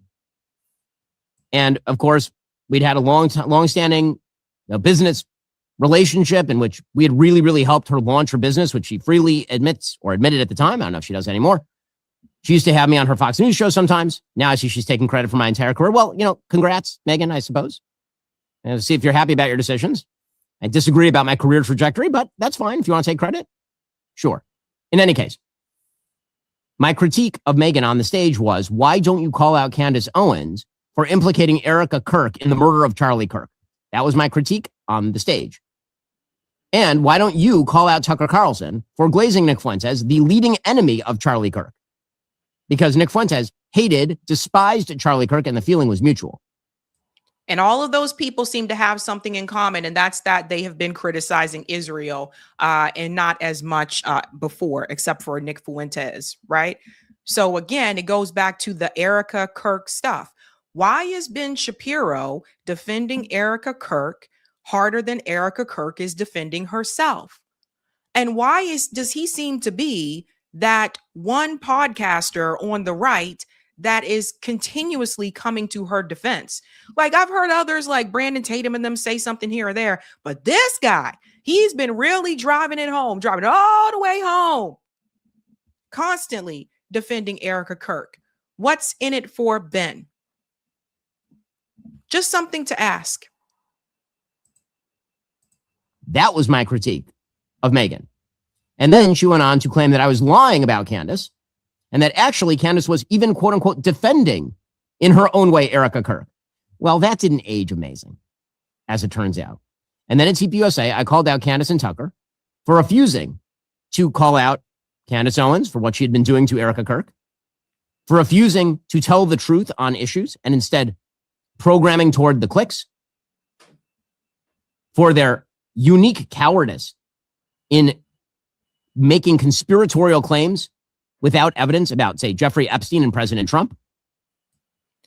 So it's interesting when Ben Shapiro talks about for the clicks, because we can all say the same thing. When Ben Shapiro was making the culture war videos, facts, don't care about your feelings, all those types of things, we can also say that he was doing it for the clicks. And now he hardly getting any clicks. Because every time I turn around, I see a Ben Shapiro ad, which is actually a Ben Shapiro video disguised as an ad. I'm watching YouTube video and this guy pops up, and that's how he's getting views for his show. Because he's been losing subscribers because he is incredibly 100% wrong when it comes to the Israel issue. And no, he's not America first. He's not. We can only take so much of him. Only so much. Megyn Kelly did respond to him here and she said, poor little Ben. And I do mean little. Desperate for me to protect him. Can you imagine being this emasculated? Sad. Ouch. He responded to Megyn Kelly and said, don't worry, Megyn. I'd never ask you to protect me. You won't even protect Charlie Kirk's widow from the monster accusing her of murdering Charlie. You see this? Again, Megyn said, you think protecting Erica means calling out Candace. I think if you don't wish to call attention to a negative attack, don't call attention to it. Does that work for you, Ben? May I have your approval now? No, I don't think so. Because you and your little cohort of sick followers aren't mad about anything involving me and Erica Kirk. You barely know. Trust me, I've checked. You turned on me when I wouldn't defriend Tucker, whose criticism of Israel you can't stand, and when I defended Candace's questions about whether Charlie, before he was killed, was growing more skeptical of Israel, he was. You're right. You're right. At Erica's request, I tried to help her and Candace get to an okay place, an effort that failed, in which now you mock. But Christians like me are pretty big on forgiveness and reconciliation. I tried to help you and Tucker get there too. Remember? More of my cowardice, I guess. One final point. You handled your anger towards me in the most despicable way possible. Did you call me? Text me? Raise it with me privately after all we have been through together over the years? No, you attacked me on stage at Turning Point event without so much of a heads up because you were too chicken shit to say it to my face. I text you afterwards and you never responded. You didn't even have the balls to have a face-to-face talk or even a text or call about it. You are the coward, Ben, and your moral preening, priggish lectures, and holier than thou judgments are the reason you are losing fans and more than that, friends at a record rate. You always told me you were a family guy, not a friend guy. I learned the hard way. You really meant it. Megyn Kelly said to Ben, you can't call nobody. We called it out on this show during America First Fest that was unprofessional for him to just air all that out on the stage there when that's not even what the event was supposed to be about. I mean, if I was someone that was in the audience, if I would have paid for those tickets, which I wouldn't have, but if I would have paid for those tickets, I would have kind of been pissed that this turned into this drama fest instead of goals and agenda, etc. Tucker Carlson also did respond to Ben Shapiro, and he had quite some things to say as well. But there's one clip from Ben Shapiro, recent clip, that kind of sums up the arguments in favor of this war. Here's Ben Shapiro. Sadly, younger Republicans have become similarly prone to conspiratorial thinking. According to Manhattan Institute, 54% of young Republicans, men under 50, believe the Holocaust didn't happen as historians describe. 53% of Republicans under 50 believe in 9/11 conspiracy theories. 51% believe the moon landing was faked. These people, too, have bought into a grievance-based distrust of the system.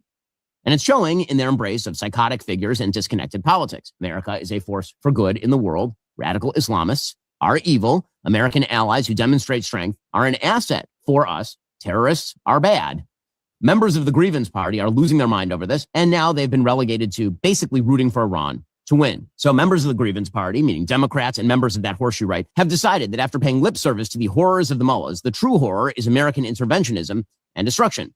America must be undermined. So if you have questions about this war, whether it's in your interest, your country's interests or not, and it's never a question that's occurred to Ben Shapiro, is this good for America? That's really not under consideration. But if it's under your consideration, if you've raised that question, you are tantamount to a Holocaust denier. You're insane. You're a crazy person. You probably think the moon landing was fake and 9/11 was fake. By the way, there's a pretty easy way to settle any debate about 9/11, which is by declassifying the millions of pages of classified documents that might explain what 9/11 was. But that's never under consideration. We could end this debate right now. We won't, of course. But you're a bad person. And above all, you are a disloyal person, disloyal to the United States. You are, quote, rooting for Iran to win. You're part of the grievance party. How dare you complain? How dare you have grievances? It's pretty weak. Coming from a guy who literally knows nothing about the rest of the world at all. Oh, guys, you know we have to drop the beat, right? We got to drop the beat about that one. That's hilarious. Let's drop the beat.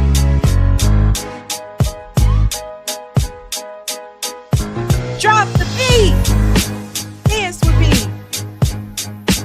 Dance with me. Drop the beat. In the street. All right. That was brutal. That was brutal. You guys can see what's happening here, right? Ben Shapiro is basically crashing out in real time. Now, I say that looks can be deceiving because, again, if we go back to the beginning of this segment, I don't think this is just about Candace Owens talking about Erica Kirk. I really don't think that's what the ultimate, issue is here for Ben. I think that's something that he's using. I think the ultimate issue is that Ben Shapiro and many other Zionists in the United States are concerned that the message that is coming from Candace, Tucker, and Megyn Kelly about the Israel criticism could be the direction that the Republican Party starts moving towards, especially since more people are anti-war today. And I think ultimately that Ben Shapiro is afraid that Tucker Carlson could run for president.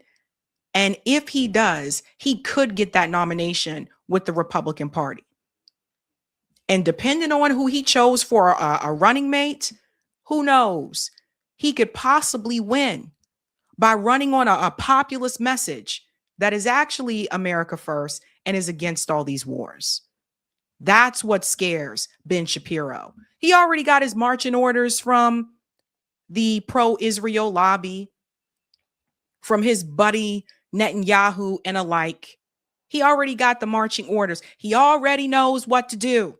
They've already told him. So the guy who said all this stuff about facts don't care about your feelings apparently has feelings. And he doesn't like it when you hurt his feelings. Think about that.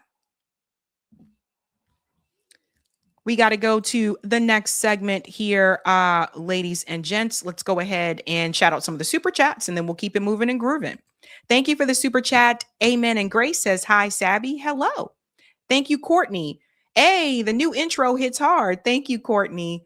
Thank you, Michael. Love the new intro song. Don't forget to like, sub, and share, just like a Care Bear. Don't hate me for running as a dim. Please chat. Thank you, Cappy. Someone give Yair Netanyahu a call. Thank you for the super sticker, Terrain. Thank you. Thank you, my M2. Wear some dark shade, Scott. Oh, yeah, I guess he could have put on sunglasses, huh? Thank you, Ken. No moderates in Israel. Shout out to Trelly, who just became a new member. Let's give them a big whoop, whoop. Sabor says, please ask God about selling the oil only in Chinese currency. Oh, sorry. I should have asked this question. I'm sorry, Sabor. I am sorry. Thank you, Ernest. Great job, Sabrina. Thank you. Shout out to Benish for the super sticker. Thank you, Measured Men. We spent the last 6 months turning allies against us, and now he wants help. But he said we are winning. Winners don't need help. Thank you, Anthony. Great show, Sabby, Scott Ritter. Your Hones TY is valued. Here in Australia, we are currently paying $269.9 for diesel fuel. That's up 110. Oh, 110 son 3 weeks. Would love to thank the orange sack of shit from Australia. Shout out to Carl for president, Anthony, who's been a member for 20 months. Damn, almost 2 years in rad. Keep on keeping on. Thank you. Thank you for the super sticker, Miriam. Thank you, Kenman. Give us Ben Shapiro on a little horse. I think I still have the picture somewhere. That one was funny, though. Shout out to Mansa for the super sticker. Thank you. CJ says, Sabby, I've factually checked the registered date, the cup, the liquid, and the facial image. I can reliably confirm they are AI manipulated. This gives reason to believe Netanyahu is hiding, injured, or dead. There you go. Thank you, Murdaugh. What if being anti-Israel is America first? Right? Thanks, Justice. Sabby, that is right on the money. Amazing insight. Thank you, Kenman. Shapiro's eyebrows are Iron Dome against humanity. You guys are funny. Thank you, Unemployed Scholar. Tucker Carlson mentioned Uhuru 3 after Biden indicted Uhuru 3 on foreign agents charge. No longer on probation and are appealing lesser charge of conspiracy. APSP International plenary on April 17th through April 19th. Thank you. Yeah, I remember that. And thank you, Daza. I don't agree with everything Sabby Sab says always, but I'm so thankful you share your world with us. Heartfelt thanks from London, UK. You are welcome. You are welcome. All right, guys, if you haven't had a chance to do so, smash that like button. Thank you. Let's keep it moving and grooving with the next story, folks. We got a local story here. You know, before I moved to Boston, I think in my head, I had this idea of what Boston was. Now, this is years ago, but I had this idea of what it was. And then I moved here and I realized, whoa, you know, some of those ideas I had were true, but some of them definitely were not. And I was met with many surprises along the way. What I learned is that the perception that you see about Boston, the way that it is promoted, the way that it is commercialized, can be deceiving. When you live here, you get to see things for what they really are. Massachusetts and Boston in particular, we have one of the largest wealth gaps in the country. And you see it when you're here. And now there is a new report that has been released by the Boston Globe about life expectancy in Boston. Now, this falls under the mayor. This falls under Mayor Wu. Didn't start under her. I always say that. It didn't start under her, but it is continuing under her. Check this out. The Boston Globe just dropped this report. The life expectancy gap between Black residents and other Bostonians has doubled over the past decade. So again, who was in leadership during that time? That would be her, and that would be Mayor Marty Walsh. Mayor Menino did not run for re-election. during his last term, and then he passed away from cancer. So she's the current mayor. And I thought it was interesting that this report, this article was just released after my documentary. And I'm not trying to like toot my own horn or anything, but if you watch my documentary Removed, it actually explains to you how we got to this point. It identifies 4 harms in particular that lead to a shorter life expectancy for the Black population in Boston. Nevertheless, they went on to report it here.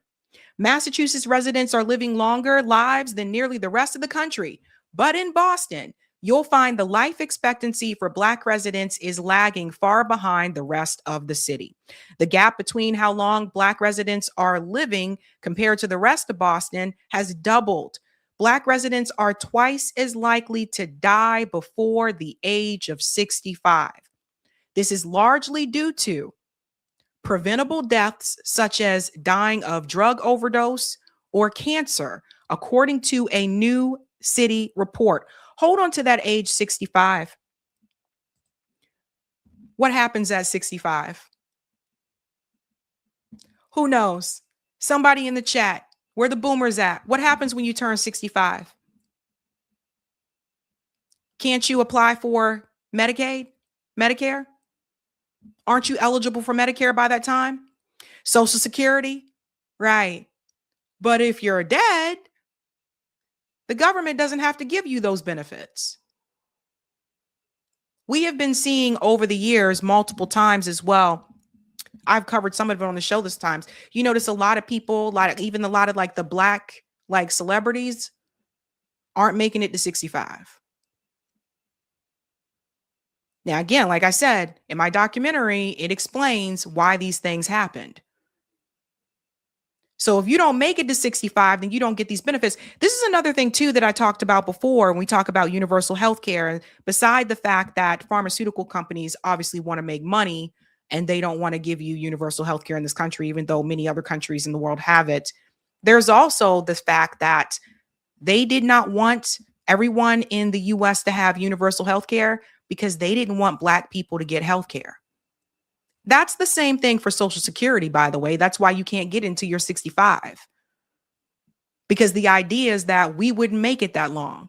And now you see there's some truth to that. Black men in Boston live to around 72 years old, despite the overall city reaching an all-time high life expectancy of around 82 years. That's a 10-year difference. In other cities like Philadelphia, where Black men live to 65, they live shorter lives, but the disparity is slightly wider in Boston. Community leaders say the loss of years for Black residents is fueled by systemic racism in Boston, which has led to community divestment and residential segregation. And I don't know, like running highways through a neighborhood. If you go to Roxbury and you go to the South End, they're right next to each other. The South End used to be a part of Roxbury. But if you go there, there's actually an intersection where if you're standing on the side of the South End and you cross the street over to Roxbury, your life expectancy drops just like that. That's from a couple different things. That's, environmental pollution. That's living in buildings, apartment buildings that have black mold, which I've covered on this show as well, which increases asthma rates. That's not having a grocery store in the neighborhood, or the grocery stores that used to be there are now gone. The ones that are brought into the neighborhood are too expensive for you to even shop at, like Tropical Foods, or bringing in a Whole Foods when there used to be just a Stop and Shop or a more affordable grocery store there for you. The point that I want to get across to people is that these things are intentional. It's not an accident. It's not a whoops. They've been doing this for a long time. And the whole idea is that get you out of the city as we're building the city up and making it more productive, and make the city a place for wealthy people, people that got money. And that's not usually us. Boston's not alone in that regard, but I think people assume that it's just this progressive haven, that it is and it's not. Like, we've passed some progressive policies, but we also have this issue. It's always going to be different numbers for us because the Black and brown community is always overlooked. That's coming from Lovely Harvey, who's 56. Lovely is a senior recovery coach at Metro Boston Alive. That's a nonprofit recovery center in Roxbury. Over the last few months, the Boston Public Health Commission organized state mortality data by race and ethnicity to develop its life expectancy analysis. This is part of its Live Long and Well agenda. This examines how systemic racism has created this public health crisis. A longer report, more detailed, is expected to be released in April. We broke down Closing the Gap report released February 27th. Here are the 5 takeaways. No improvement among Black residents. See what I've been telling you guys? No improvement. Rest of Boston, Black people. And it's been this way. The life expectancy gap is widening. Since 2013, Black residents maintained living around 78 years, while the rest of Boston rose to approximately 81 to 85 years. Black men in particular have the lowest life expectancy compared to all other groups, according to the report. Black women have the lowest life expectancy compared to all other women, having lived about 6.4 years fewer than other women from 2022 to 2024. 2, they've traditionally lived shorter lives. Everybody look at this. Asian Americans in Boston, Hispanic, white, and Black. Notice Black people are at the bottom. This is what I've been trying to tell people. We are always at the bottom. Now, the 4 harms that I talked about in the documentary, which you can watch on my YouTube channel, really breaks this down. Those 4 harms were urban renewal, gentrification, mass incarceration, and redlining. Sorry, I had to think about the other one there. So it was redlining, urban renewal, gentrification, and mass incarceration. Those were the 4 harms that I focused on in the documentary. And when you watch that and you see those 4 harms, how they played out over the years, then you start to understand why these things have happened. Anytime there's constant disruption within a community, a neighborhood, etc., you are starting all over. That creates more stress. When the city creates eminent domain to tear down your apartment building and tell you that you have to go somewhere else, and they just give you a voucher and say, get the hell out of here, go to Brockton, which is south of the city, and you don't have a car because you lived in the city and you were taking public transportation to work, that creates stress. Now you have to find a way to get from Brockton to Boston and you don't have no damn car. Stress is also bad for your health. So people that have higher stress also are more likely to have a lower life expectancy rate. 3, the gap has doubled since 2013. What'd I tell you? So there's been a lot of gentrification that has taken place between them. Also, the pandemic comes in around 2020. That adds to that as well. The leading cause of death are preventable. Unintentional overdose, diseases of the heart. A lot of this leads to nutrition, cancer, homicide, factors leading to infant mortality, diabetes, cerebrovascular, nephritis and nephrotic syndrome, accidents, hypertension. But number 1, accidental overdose. Number 2, diseases of the heart, right? So the cancer, even this part too, that can be related to environmental conditions. Like I said, if you're living in these buildings that have black mold and you're breathing that in and you get the increase of asthma, etc., the environmental pollution, not having clean water, not having fresh fruits and vegetables, these things actually matter. And when you go to these other neighborhoods in Boston, you don't see that. That's the point I want to get across. That's not in Back Bay. That's not in Beacon Hill. That's in the Black neighborhoods. Now, Mayor Wu is the mayor. And people wonder, well, where does she lead to all of this? Well, considering she was the one who made this rule, look at this one. Delayed projects, low morale. Boston Streets Department is stalling under Wu, long a transit champion. So listen to what she did, because I want to remind you again who is in charge. Mayor Wu is the one who imposed a new policy more than a year ago when she faced backlash over bike lanes. She said that any of these decisions regarding transit, road safety, etc., all have to be approved by her. She has to green light it. So if she doesn't green light it, it doesn't happen. She's facing a lot of scrutiny right now. Some people are not happy that they voted for her for re-election. She had a challenger, then they dropped out. That was Robert Kraft's son. And he's a billionaire. He's a joke too. Don't get it wrong.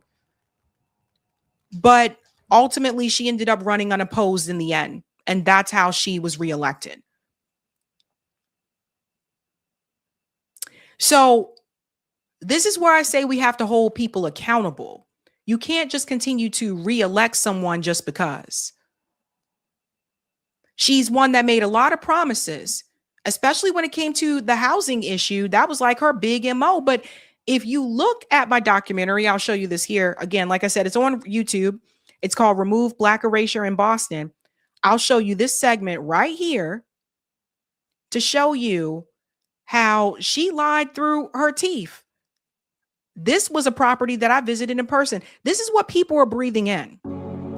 Now, one redevelopment project that Mayor Wu's administration supported was the demolition of an apartment complex called Mildred Haley Apartments. These apartments are located in the neighborhood of Jamaica Plain. Formerly known as Bromley Heath, Mildred C. Haley Apartments was one of the apartment communities that I visited a couple of years ago because residents had complaints about black mold and rat holes that were found on the property. Mayor Wu promised that the city would allocate money towards these apartments to renovate them, to fix them up so that the residents can have an improved quality of living. In the end, this renovation ultimately led to displacement. And it's not just the residents of Mildred Haley Apartments that are dealing with displacement under Mayor Wu's reign. So do you see how those apartments were? You see all that black mold and things like that? Yeah, nobody should have to live like that. Nobody. So they say, okay, we are going to renovate it. We're going to fix it up so that they'll have a safer place to live. But what they ultimately don't tell you is that once they do that, you will not be able to live there. They're going to build something there that you can't afford, and you'll be sent further away while your job and your doctor and all your other resources are still right there in the neighborhood. This is what leads to the stress, and this is what leads to constant disruption and starting all over again. So how can you build generational wealth when the people who are in control of the resources are constantly taking from you and making you start all over again?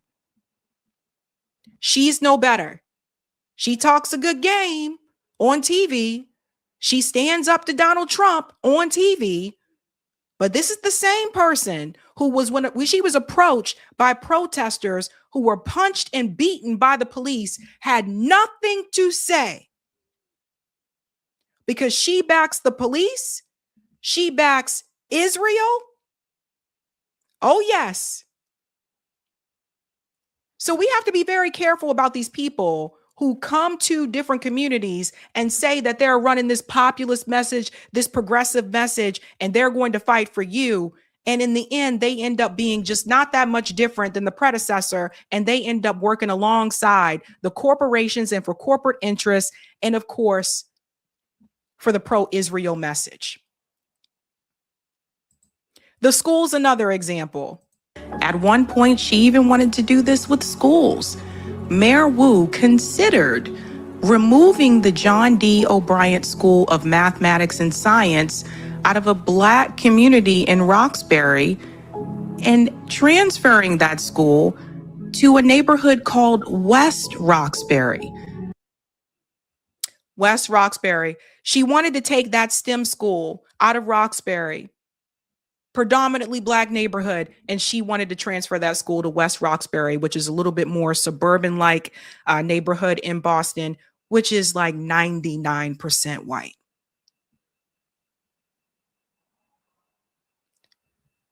But these are the people that you say we should vote for because they say, I'm for the people. So watch the documentary when you get a chance to do so, because these things are very real. And the life expectancy report is also very real. And it's not just this city. But the reality is, when you take out the grocery stores, when you put in expensive ones that people can't afford, people end up buying food at places like Walgreens or Rite Aid, or they just have a food desert and they're not getting the healthiest options. When you have schools that have mold in the schools and the kids are breathing that in constantly as well, like, how is that safe? When I can go 15 minutes away to Newton and those schools are pristine and they don't have those health hazards, how is that okay if kids are breathing in poisoned air? So we have to hold these politicians accountable. And my message to all of you is, you don't have to re-elect someone just because they're there. You don't. And I advocate for people putting forward candidates that are actually going to represent them. Someone from your community, not another person who came from Harvard and Boston Consulting Group. It's the same cycle of people over and over. If you want someone that's going to fight for you, they need to come from you. They need to come from your block. You don't have to have a degree from Harvard. You don't have to have a degree from Yale. And quite frankly, I'm getting sick of those damn people. That's how you push back. Let's go to the next part for Type VNC. Eric, thank you. We're going to get to a funny story now, because speaking of people running for office, someone sent me this story and I was like, oh my God, it's hilarious. So get this. Looks can be deceiving. What if I told you there was a pastor who is running for governor of Alabama? A pastor. It's true. He is. But now what if I told you that that same pastor is advocating for strip clubs and Thirsty Thursdays and Twerk Tuesdays? I kid you not. His name is Jamel Brown, Pastor Jamel Brown. Here is the announcement here. It was on the local news, and then you'll get to hear from him. To Decision 2026 News, Pastor Jamel Brown officially launched his bid for governor today. He made the announcement at his headquarters during a news conference this afternoon. During his comments, Brown listed his first priorities for his campaign. Take a listen. First, legalize marijuana, plus free all nonviolent offenders.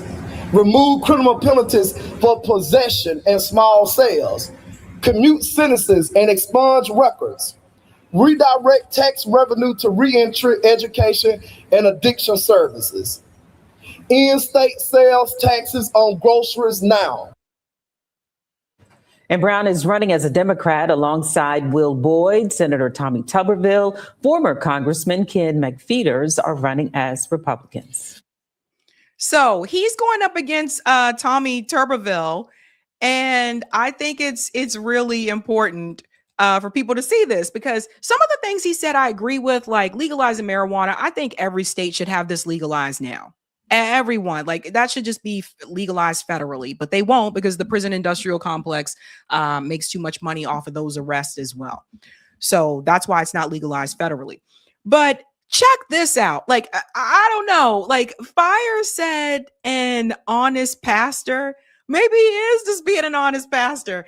So Gen X Girl shared it and she said, this is Pastor Jamel Brown, DNC candidate for Alabama governor. He promises to bring Twerk Tuesdays, Wasted Wednesdays, Thirsty Thursdays, and make Montgomery a strip club city. I kid you not, guys. Like, he is a pastor.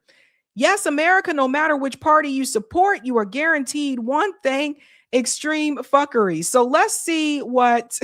Hello, everybody. This is Pastor Jermaine Brown, Democratic candidate for governor of the great state of Alabama. I'm standing in front of my soon-to-be future home, once elected as governor. This 17-bedroom mansion here on South Perry Street. Yes, this where I'll be living at, upstairs. We're going to have so much fun at the governor's mansion. We're going to bring fun, parties, R&B nights, Twerk Tuesdays, Wasted Wednesdays, all type of Thirsty Thursday, all type of good things back to the governor's mansion.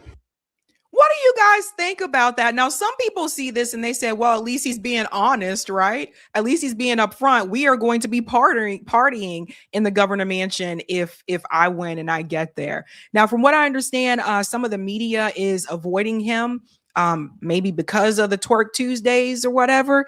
But I feel like he's just putting it all out there. Like, this is what I'm going to offer you. I'm not going to sugarcoat it. Then there's the thing about the fact that he is a pastor. So people are like, you're a pastor, but you want to make Montgomery, Alabama a strip club city. You're a pastor, but you want to have Twerk Tuesdays. Like, you're like, I don't know what to say, but I put it this way. At least he's doing it out in the open and not pretending to be something, you know, that he's not or whatever. I thought this is kind of funny here. Tupacalypse said he Baptist. Oh, man. Listen, I need your vote and I need your support. And to the haters out there, if you're mad because I said we're going to turn up, have cookouts, and have big gatherings here once I'm governor, well, whoop-de-doo, we're going to do it. Jermaine Brown, 2026, vote for me. Let's go back to whoop-de-doo. Well, whoop-de-doo, we're going to do it. Jermaine Brown, 2026, vote for me. He's serious, though. Like, this isn't a joke. This isn't a game. Let's look at his platform here. On my first day in office as governor of Alabama, this is really interesting. You guys got to hear this. Legalize and tax marijuana for personal use. Pardon nonviolent offenders in state prisons. Eliminate tax on groceries. Legalize and tax the lottery. $3,000 stimulus check for those making under $100,000. You know, that's kind of similar to what Alaska has. Alaska has like the UBI that people get. I think it's like $1,000 a year. It comes from the oil industry. Restore law and order in crime-ridden cities. Put parents back in charge of education. Legalize sex stores. Yes. Yes, he said it. Legalize sex stores. I'll show you close up in a second. Bring prayer back in schools.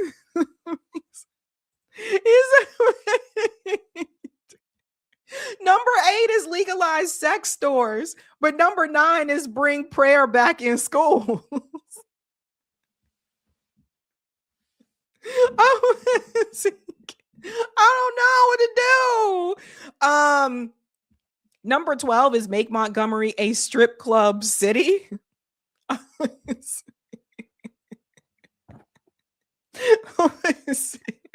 Number 11 is pay raise for all state employees.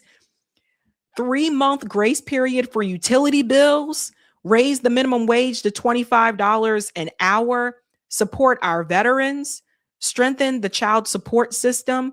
Clean up the DHR system. Expand SNAP benefits for working families. Tougher laws against elderly abuse. And expand affordable home ownership. I'm not sure $25 minimum wage would work well in Alabama because the cost of living is so much cheaper there. But the minimum wage does need to be increased. It's long overdue for an increase. So it's just up.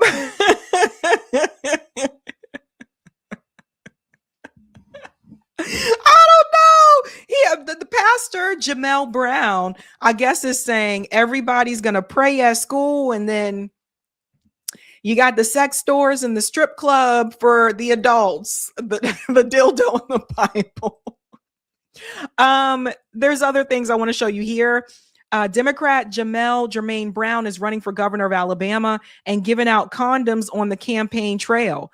Brown is offering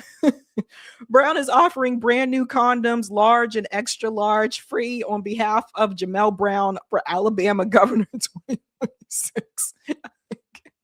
Now, I'm not against giving out free condoms. It's just, it's funny. Pastors doing it. That's what I'm like. JB said perfectly the balanced as all things should be. Brown claims to be a pastor while saying, I'm not going to judge anyone. We all sin and fall short. What you do is between you and God. So this is from Instagram here. There are all the condoms that he's handing out to people for free. Oh boy. But there's more here I want to show you. This is interesting. This is him as well. Does anyone know what I'm about to get into tonight? I'll give the best answer, $25. So there's salt and vinegar Lay's chips, pickle in a pouch. It's one of those big chubby pickles in the pouch. There's Powerade, a Sprite, and then there's Goodies. I think that's the Goodies headache powder. What does that mean? Somebody in the chat knows. One of you guys know. Now, here's what's interesting. This guy here, Dale Jackson from the Dale Jackson Show, he believes that Jamel Brown is actually the best candidate. Listen to this. We know about Tommy Tuberville, the governor-elect, national championship winning coach, United States Senator Tommy Tuberville.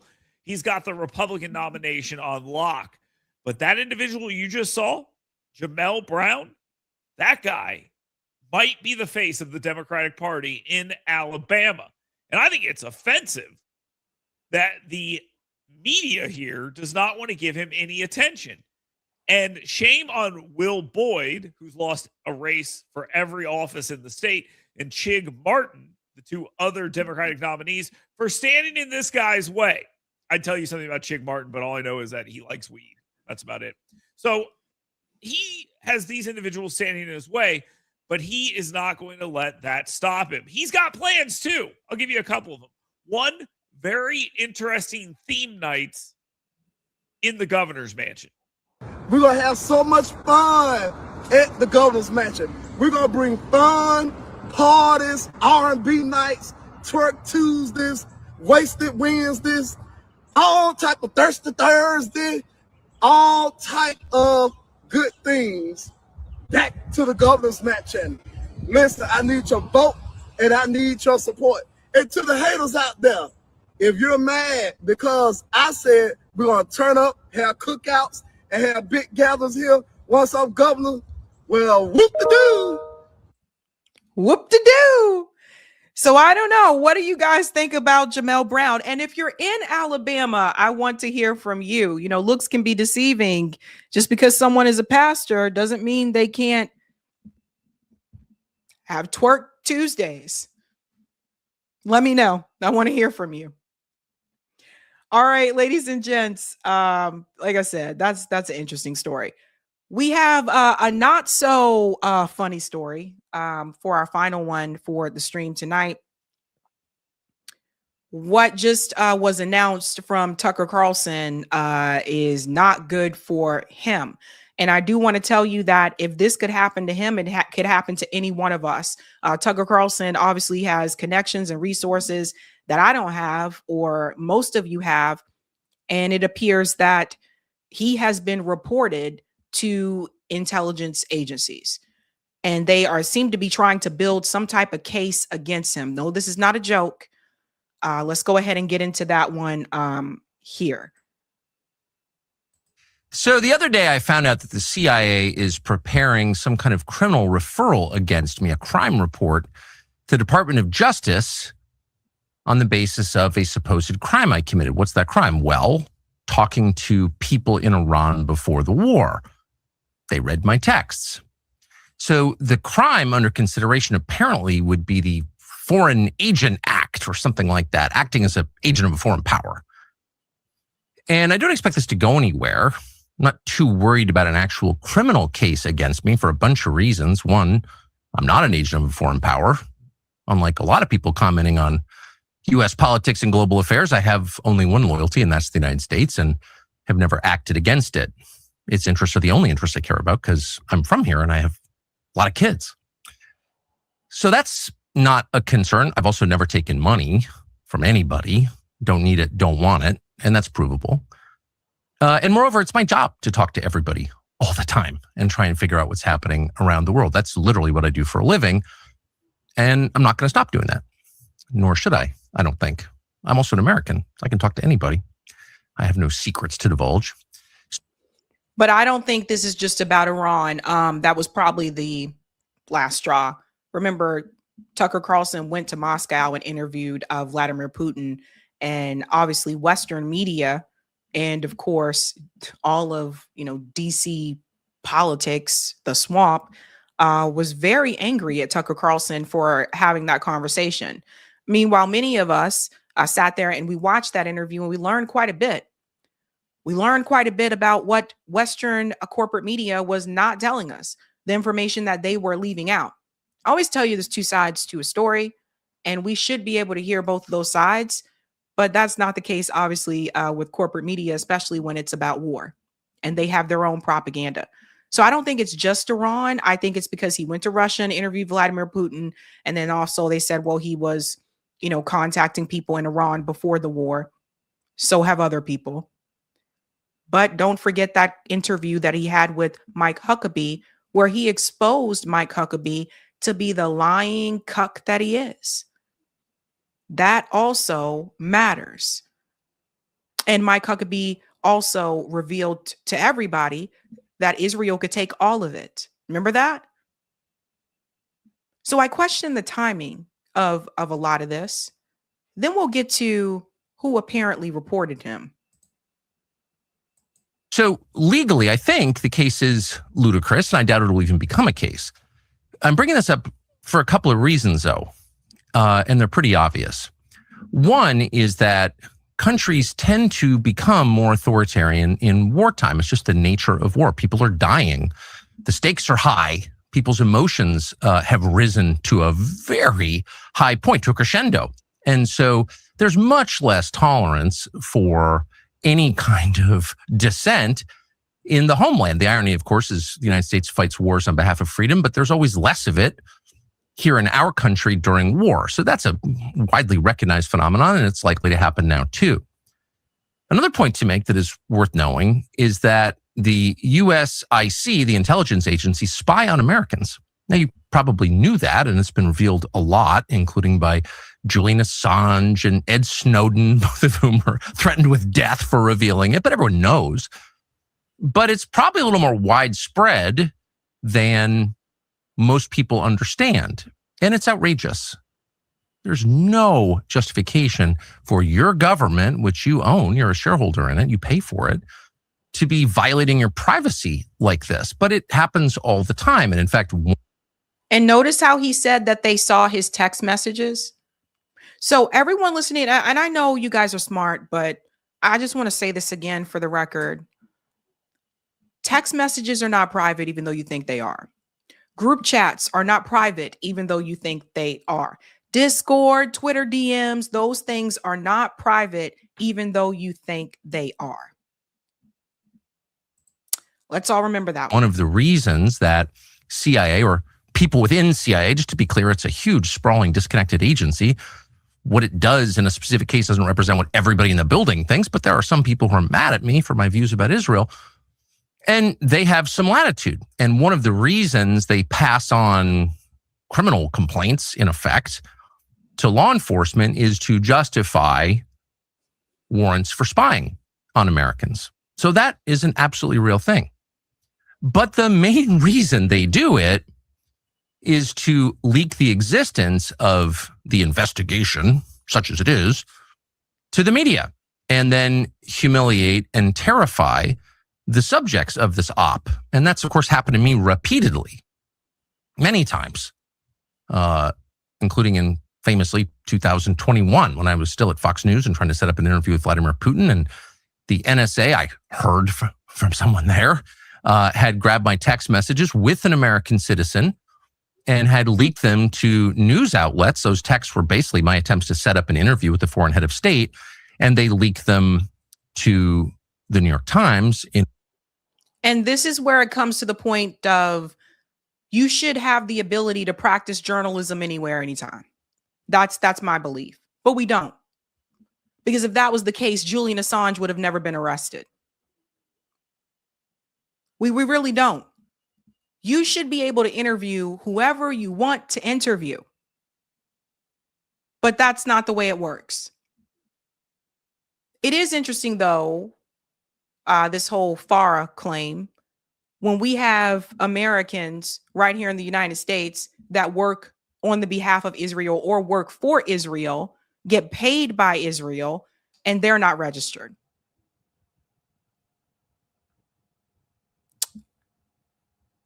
Israel should also apply to FARA, and it seems not to in many cases. So it's not really about that. It's about who you spoke to, who he spoke to. In order to stop the interview, which they successfully did, by the way, and they admitted that they were spying on me. This is not a fantasy. It actually happened. They did it again 2 years later. My second attempt to get a Putin interview, I managed to get it anyway, and they've done it since. And so when you get a call from a reporter who knows the contents of your texts, it's pretty clear something's going on.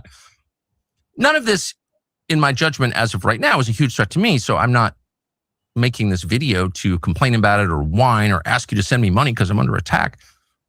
I'm saying it because it's true, and you should know what your own government is doing, and you should know what the stakes are. And you should know that a lot of what happens in this country that affects outcomes happens behind the scenes. Some of it is legal, some of it is not, including what I'm describing now. But it has an effect. And the intel agencies, again, not everyone in the intel agencies, because there are decent, hardworking Americans who work in the intel agencies are Americans, just like there are decent, hardworking Americans who work at the DMV.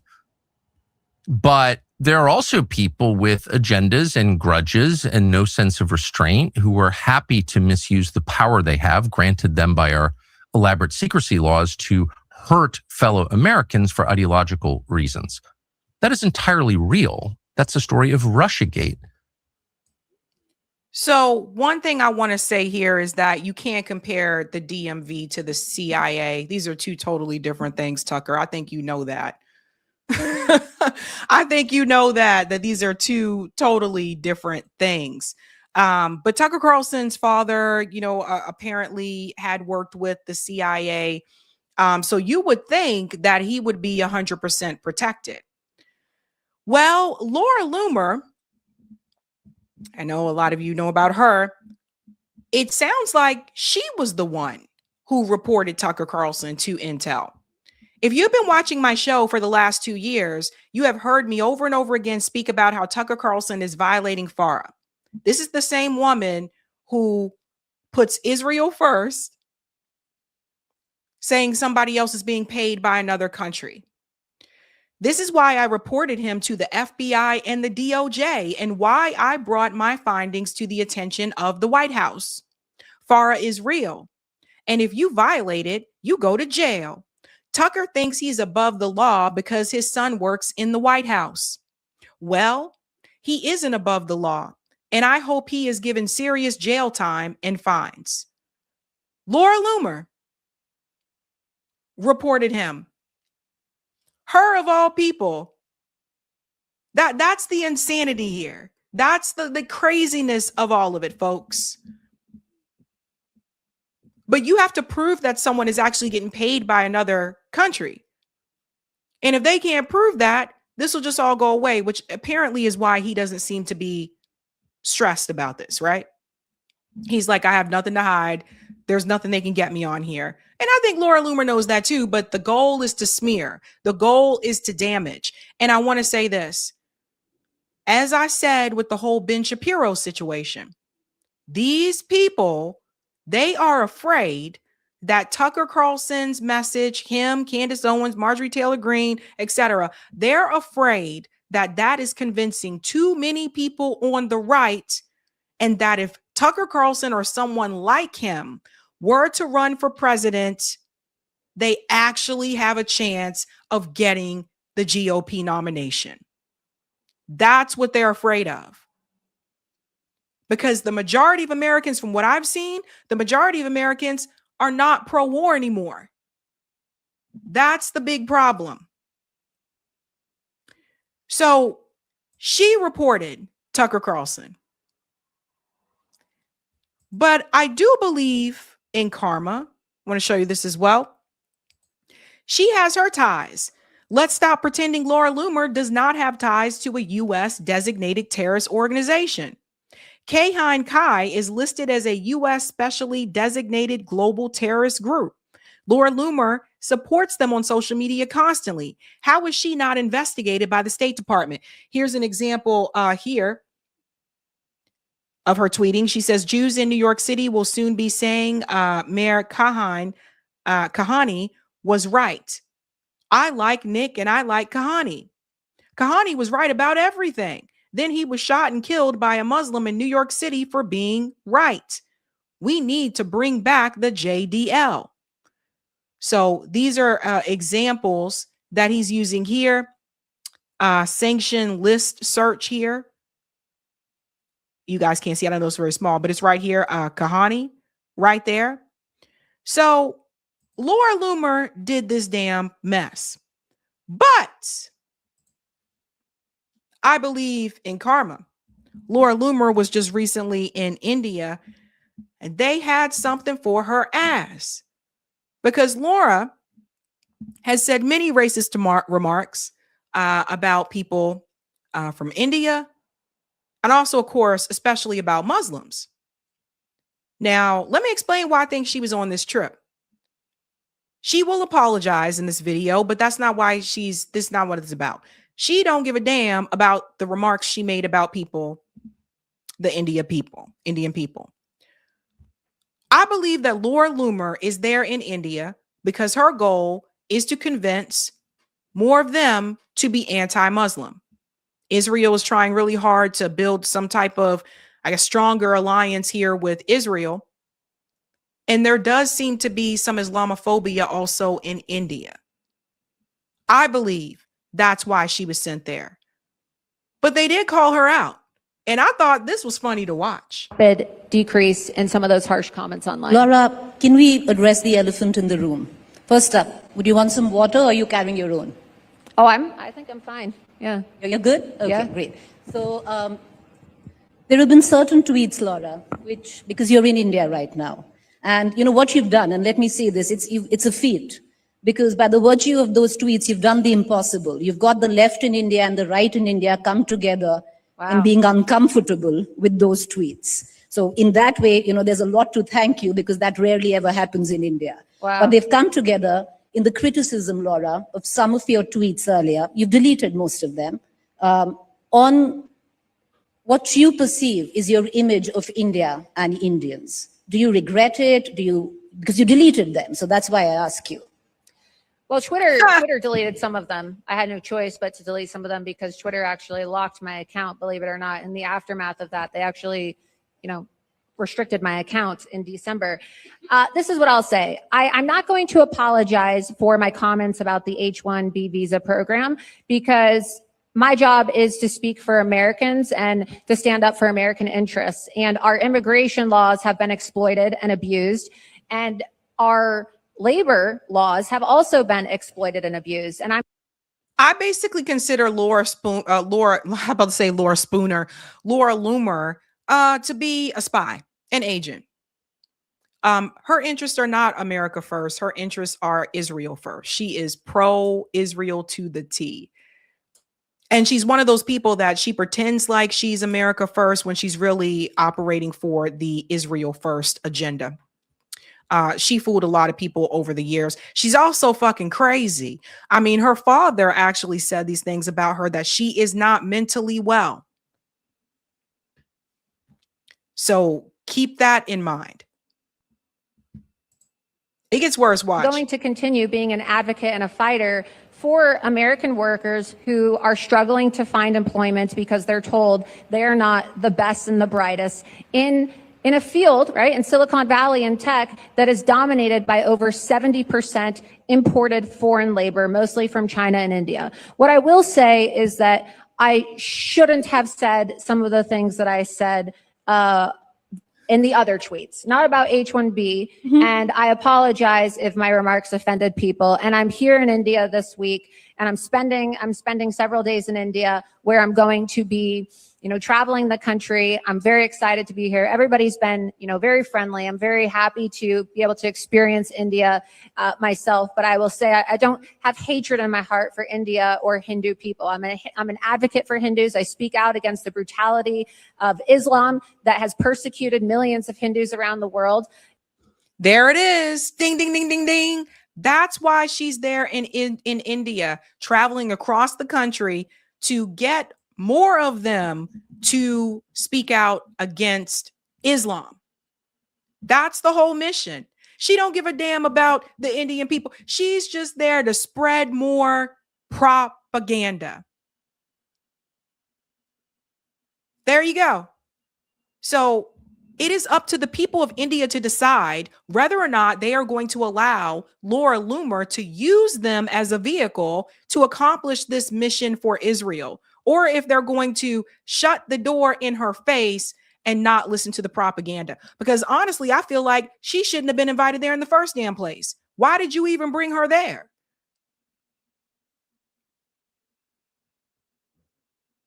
Think about that.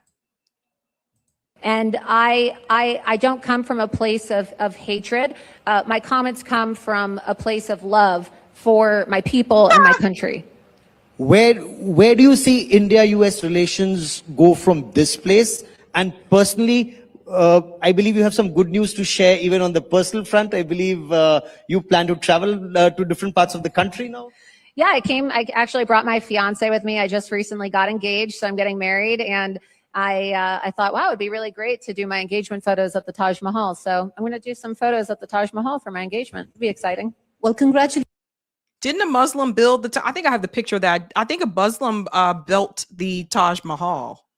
Yes? No? Congratulations, Laura, on that, on your Thank you. engagement. And because I am a journalist, so allow me to paraphrase. So you correctly with what you said, and correct me if I'm wrong, that you are, where your stand on H-1B visas are, and you don't apologize, you're right. But for certain tweets which hurt the sentiment of the Indian community, you wish you hadn't said those. Yes, I don't apologize for my tweets about H-1B because I do believe that it was very disrespectful the way that these big tech social media executives who have predominantly always been Democrat, then they wrote these big checks to President Trump and his administration thinking that they were going to be able to buy influence and come into the Republican Party and the MAGA movement, and that we were going to forget their support for open borders policies and their support for importing labor and their disrespect of the MAGA conservative base. I'm not apologizing for that, but the other comments, yes, I should not have said them. And I hope that people will be able to judge me by the advocate that I've always shown myself to be for they Hindu will, people. because India is a really warm country. Yes.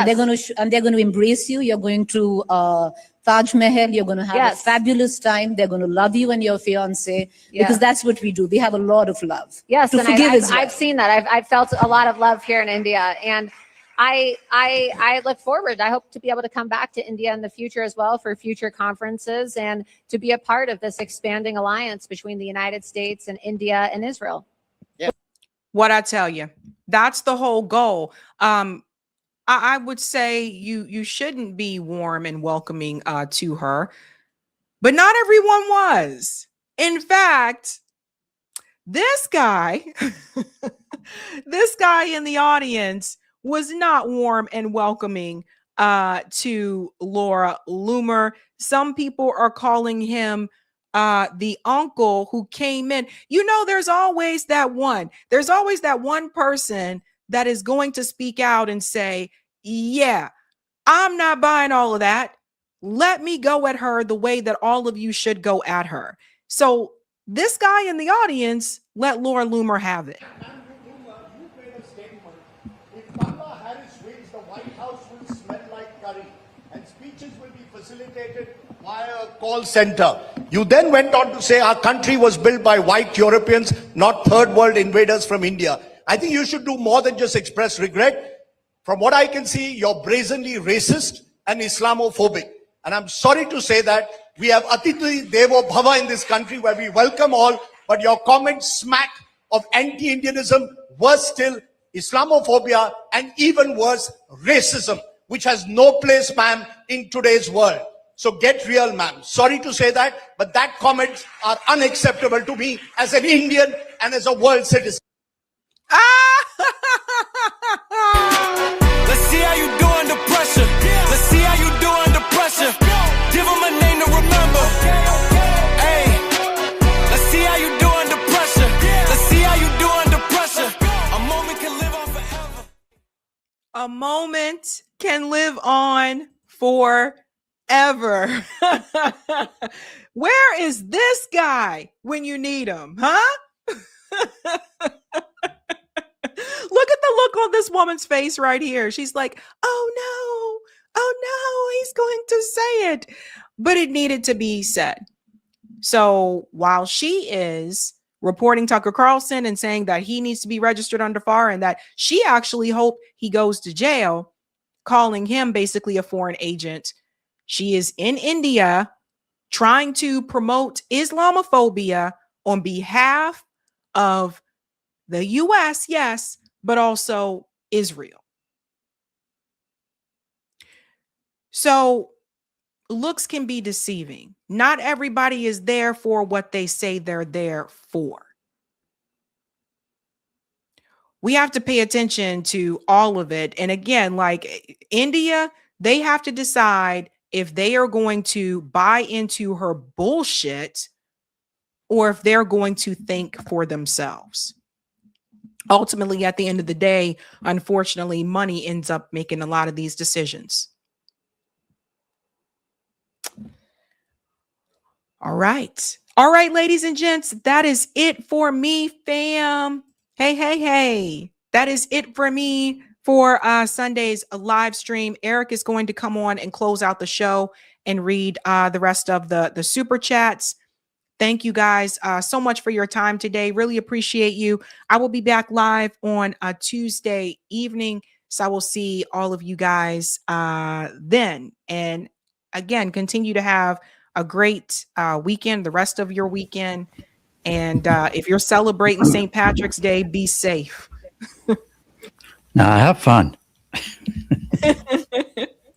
Safety's overrated. Have some fun for a change. Hey. All right, within limits. Well, we had a big show tonight. A lot of eyeballs tonight. It was a lot. The chat was really busy, I think, tonight. Did you see the viewer numbers? We hit over 16K live viewers on YouTube. Holy shit. So I think, Scott being on and the Iraq war, and yep, it's busy in these house. That is busy. Wow. Holy crap. Well, thank you guys so much for tuning in, and I'll let Eric close out the show. You guys have a good night. Keep up the fight. All right. I'll let Sabby call it a day, but we're going to hang out here for another minute. Next live show with Sabby will be Tuesday at 7 p.m. We'll see what kind of size of audience we get there. But yeah, we had Tucker there on that last story, talking about him being kind of what he felt that, like, as the CIA and deep state, you can have NSA and whatnot, basically spying on his chats and his things like that in order to dig stuff up. And I think it's good that he's talking about it. In general, I'd like to see him even go a little further, have look at it more in terms of what should be done about it, right? What are I'm gonna, if you've seen me on here before, what I'm gonna talk about is the demands. And what if you don't like the government doing that, then what's the fix for it, right? What do we do about it? And that's something that I always like to go to. And if we're going to talk about that kind of thing, right, you want to go to the old, 11 Demands website. And, these types of things, generally for anything like this, there's something about it on the list of demands. So if we're looking at 11 Demands, the one that comes to my mind is about censorship, because when they're going after someone like Tucker Carlson, right, it's like, why are they doing it? Well, they're doing it because they want to shut him up, because he's saying things that are going against the whole, Israel project. There we go. The Israel project, that's really a billionaire pet project. And, they don't like some of the things that he says about it. So if you don't want your government, and whether it's through the government or through corporations, to be doing that, then one of your demands needs to be to reject censorship. And towards that end, we got protect freedom of speech, and that also needs to be looked at whether it's directly from the government or whether they're doing that through corporations like YouTube, Twitter, X, Instagram, Facebook. You'll see the government using those as backdoors for censorship. Of course, you have the whole thing, media being owned by those same corporate oligarchy billionaire forces. It also gets into things like, ending the persecution of whistleblowers and journalists. Of course, the whole Assange case, one of the things that what was done, the persecution and prosecution of Julian Assange, one of the things that really highlights is that kind of thing is not partisan, right? Most of what happened with Julian Assange happened under Democrats. Through the whole Biden administration, you had Assange being threatened and having to hide out because they wanted to arrest him and disappear him. So that's part of what needs to be demanded. Like I was mentioning, the media corporations, part of what you do with those is you break them up. You can nationalize, which means viewing them as utilities, not just as billionaire playthings, these big corporations. What we have, I think I read the other day, CBS is owned, like basically controlled by the billionaire Redstone. Of course, you have Larry Ellison buying these things, and we just, one of our key demands needs to be going in the opposite direction. And if you're really going in that opposite direction, you not only get them out of billionaire hands, but you can be reorganizing them as employee owned and governed.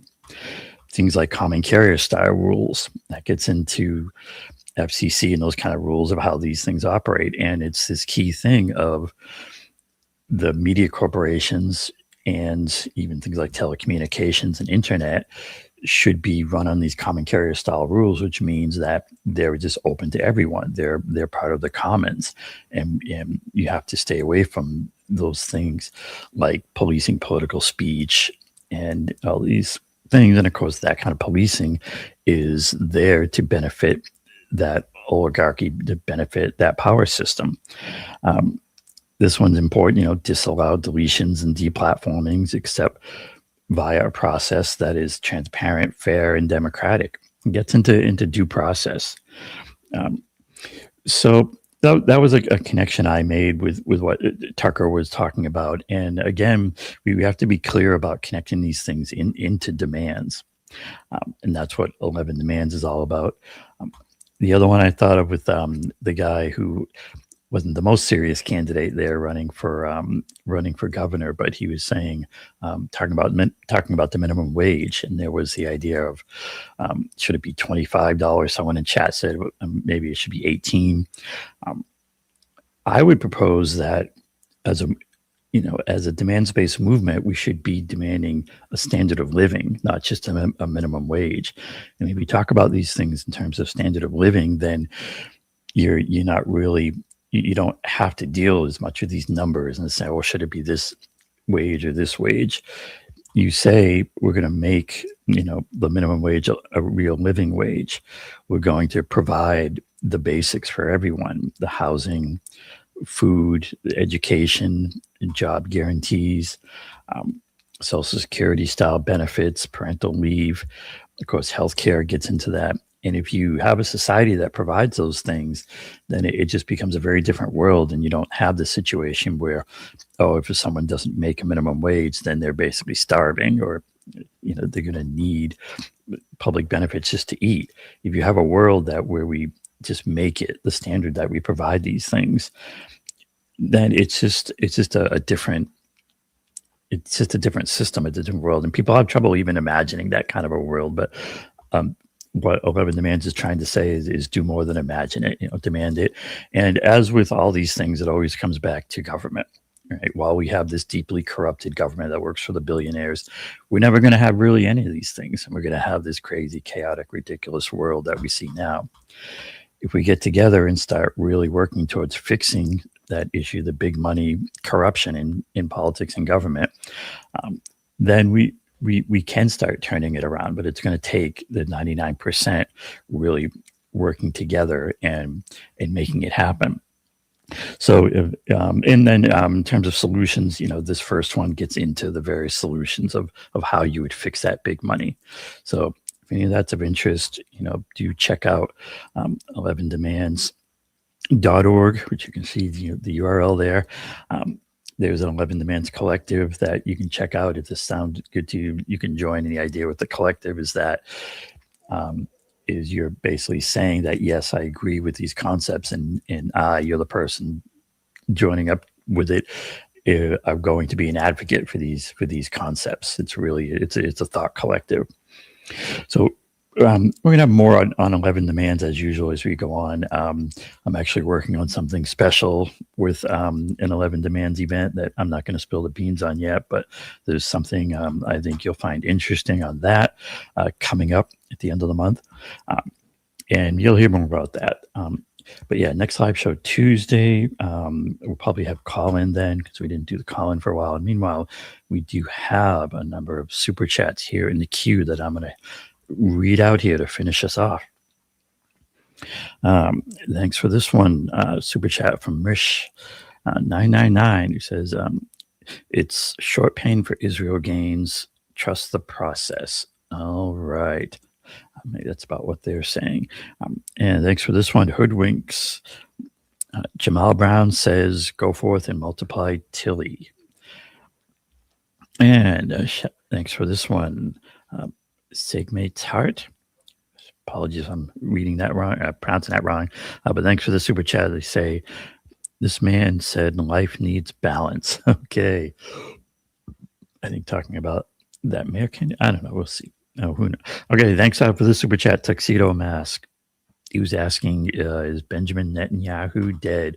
Well, I mean, that's the question. I think we go back and watch earlier in the show. If you didn't see, we did cover that a lot. It's in the show, and I thought Scott Ritter had some interesting comments on that. There's the question of how much difference will it make if Netanyahu leaves the scene, shall we say. Personally, I think he might have health issues. There's been talk about his health issues. And so if he leaves the scene, right, it's this question of what happens is, obviously Israel isn't going to be transformed. I think it's still going to be a very, shall we say, unhealthy society, to say the least. But there is the idea, and some say, well, maybe an even harder liner could come in and replace Netanyahu, though that's kind of hard to believe that someone could do even more in the directions he's gone in. But one thing Netanyahu is he is, whatever else you say about him, he is a very talented politician and kind of political figure. He's gotten, an amazing amount. It's been evil stuff, but amazing amount of stuff done. And so I think a strong case can be made that when Netanyahu leaves the scene, there will be a lessening of the push for this kind of war and this kind of genocide and really extermination that's been happening. It does seem like it would ease up. I mean, I guess the other thing, and I've heard commenters talk about this too, is that you could see a kind of political collapse in Israel without Netanyahu, in their center, in the center of things. I think Scott Ritter even brought that up. So, we'll see. but it certainly had to imagine it getting worse. Put it that way, with if he left the scene.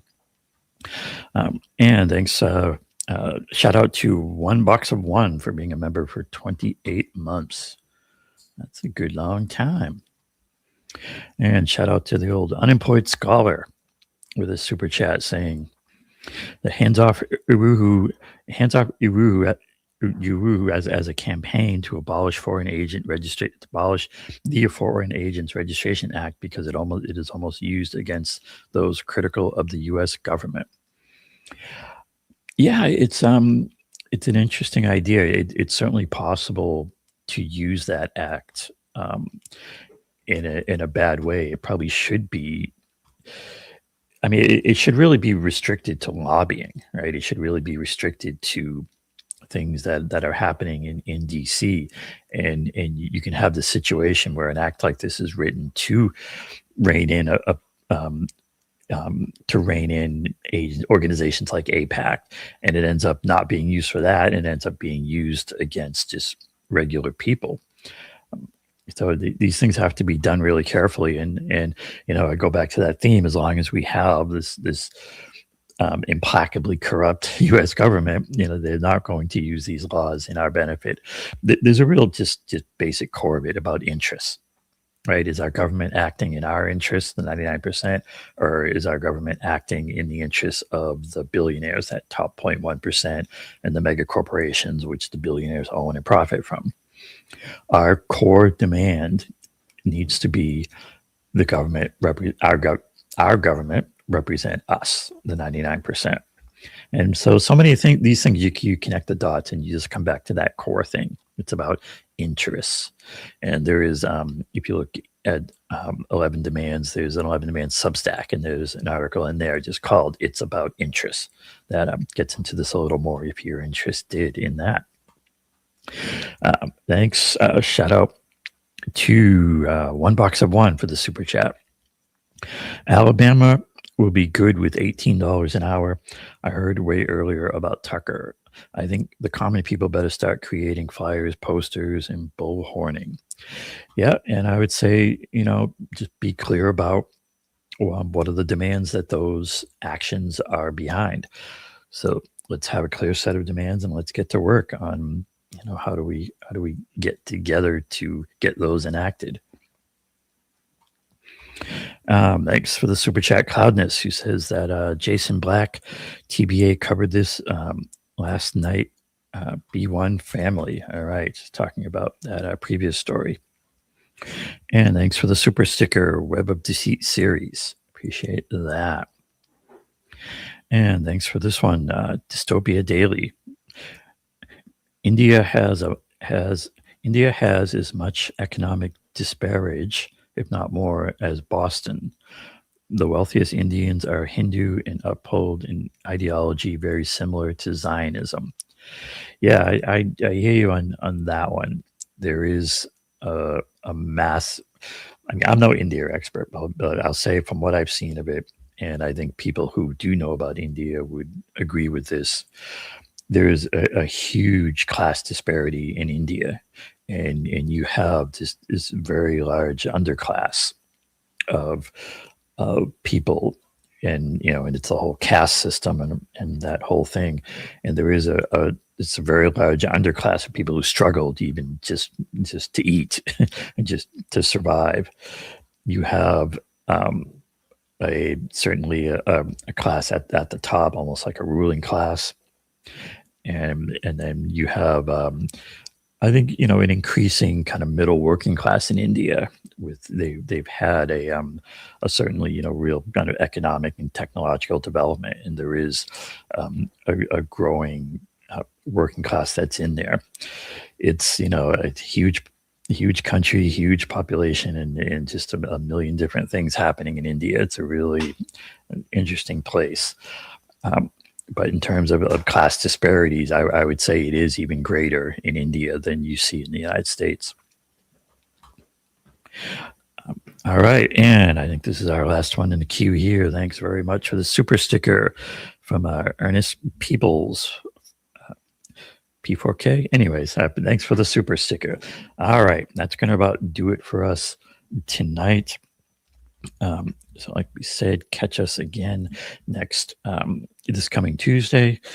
See what we got with Sabrina and the next live show. I want to thank everyone for watching and checking out our stories. We had a big busy show today, and we will see you next time. And I'm just going to say, like Sabrina says, keep up, have a good night, keep up that fight, and we'll see you all next time. Thanks everyone.